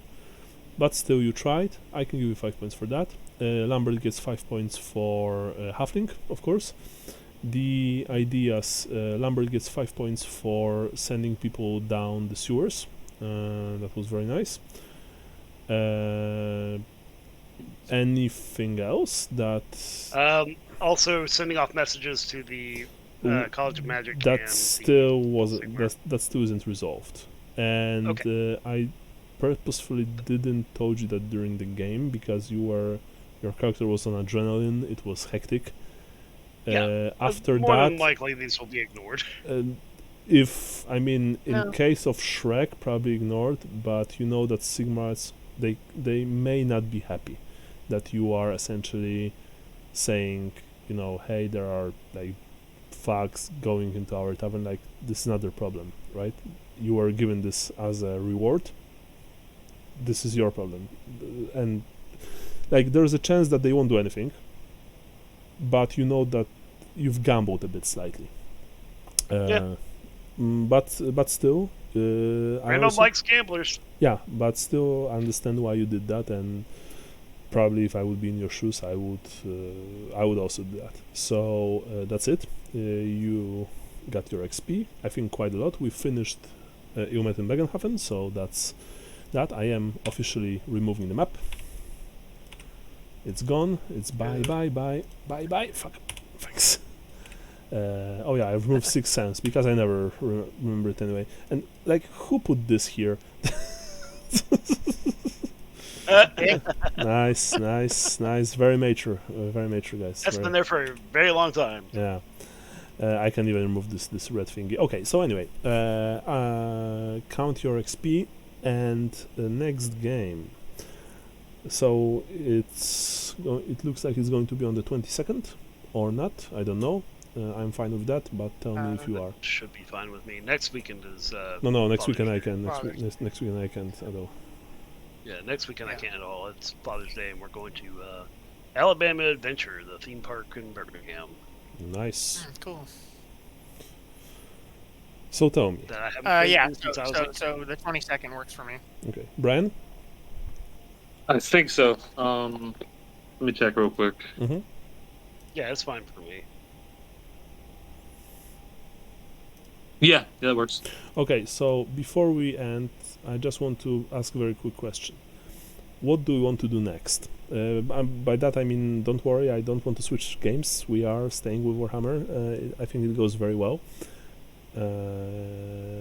Honestly, it's one of my better, runs. The fact that we are playing this low level, street oriented campaign, it's super refreshing for me. I hope that you guys like this as well. I know we're really well established in Altdorf, but we are no longer established in Altdorf. Yeah. Is it perhaps time to move to another city? Yeah, and so I would like for you to, and I will remind you about this. Let's give ourselves a week's time, and think whether we want to move to a different city, different place completely, try something else. Or maybe you want to stay and continue. Just a thought. Do you want to open up use the chat room to discuss our plans, in character, maybe? Yeah, would be very cool. We can do that. We can do that between sessions. Yeah, because on Discord. Personally, and of course I'm only a GM. I wouldn't mind running something else in a different city or even in different lands. Even in different lands. That's also true. And Order Princess. I was thinking, how far can we get on Finron's name? Hard to tell. I mean, you still have remember you Halfling's an Ulthuan. You still have few contacts here and there, which would probably be able to set you up for a travel. Now, when it comes to different lands, I can do the following. I can do Border Princess rather easily. I can do Kislev, I think. I can do Lastria, and I can do Araby. Those four. Fuck, Lastria's really tempting, but it's a death wish. Lastria, I mean, in my other group, I am going to run Lastria campaign starting mid-July, so I am preparing a lot. So I have something prepared. Araby, I have a full campaign that I've written like a few years ago, and ran for like a year and a half. I think it was cool. Border Princess will be an official campaign. I'm not going to tell you which. Kislev is probably the least preferable for me, but I can do something. I'm fine if we don't do the Kislev. Yeah, I mean it's an acquired taste. Oh, you don't like Slavic people? Nice to know, Michael. Thank you. Yeah, no, I thought we should get that out ahead of time. Sure. I know we are all savages. We drink vodka and we wrestle bears. Which makes us 10 times better than you guys, but I'm kidding. Do you wrestle 100 bears? Of course. I mean, we don't wrestle bears. We wrestle 30 to 50 hogs. Okay, that's cool enough. Cool as well. No, but in all seriousness, I could run Kislev, but I don't have anything prepared right now, so I would have to think about something. So let's say that if we want to do something beyond the Empire, Border Princess, Lastria, or Araby. That's from me. If we did Lustria, would we pass through anywhere else, maybe? Marienburg, for some time, yeah. Because all right. I could do that. Very quickly, if we go Lastria, I'm going to run Temple of Tepok. It's a fan-made long scenario. It's like mini campaign. It starts in Marienburg, and then after that, I will probably write something myself.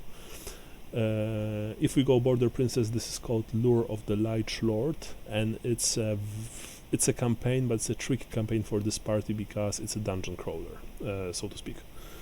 I have always wanted to roleplay through Lustria, so I'm kind of leaning Lustria. Okay. Yeah, me too. And Tara. And we get to pass through my place of birth, so yeah. I'm going to get some ingredients from Lustria for my new business.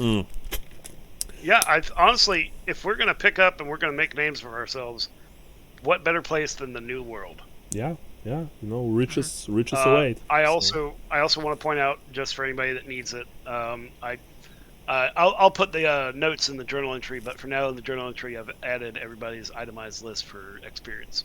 Okay. Yeah, and okay, so I guess it's Lastria.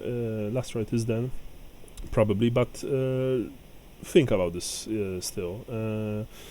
We'll talk about it Yeah. in the chat. When it comes to Araby, it would start. Actually, it would start in Tailia. There would be a trip. Then there would be a gig at the Imperial Embassy in Lashik. It's one of the bigger cities in the Araby. And then something else. But of all those options, I must say that I like Lastria the most. But of course, it's it's up to you. I mean, I'm also fine with if you want to travel to Naun or Middenheim or Averheim, whatever, right? Discuss and we shall decide. And for now, thank you very much. And yeah, we see each other, or rather hear from each other on 22nd. All right, boys. Good. Be good. Bye. Good game. Thanks. It was See you great. later, dudes.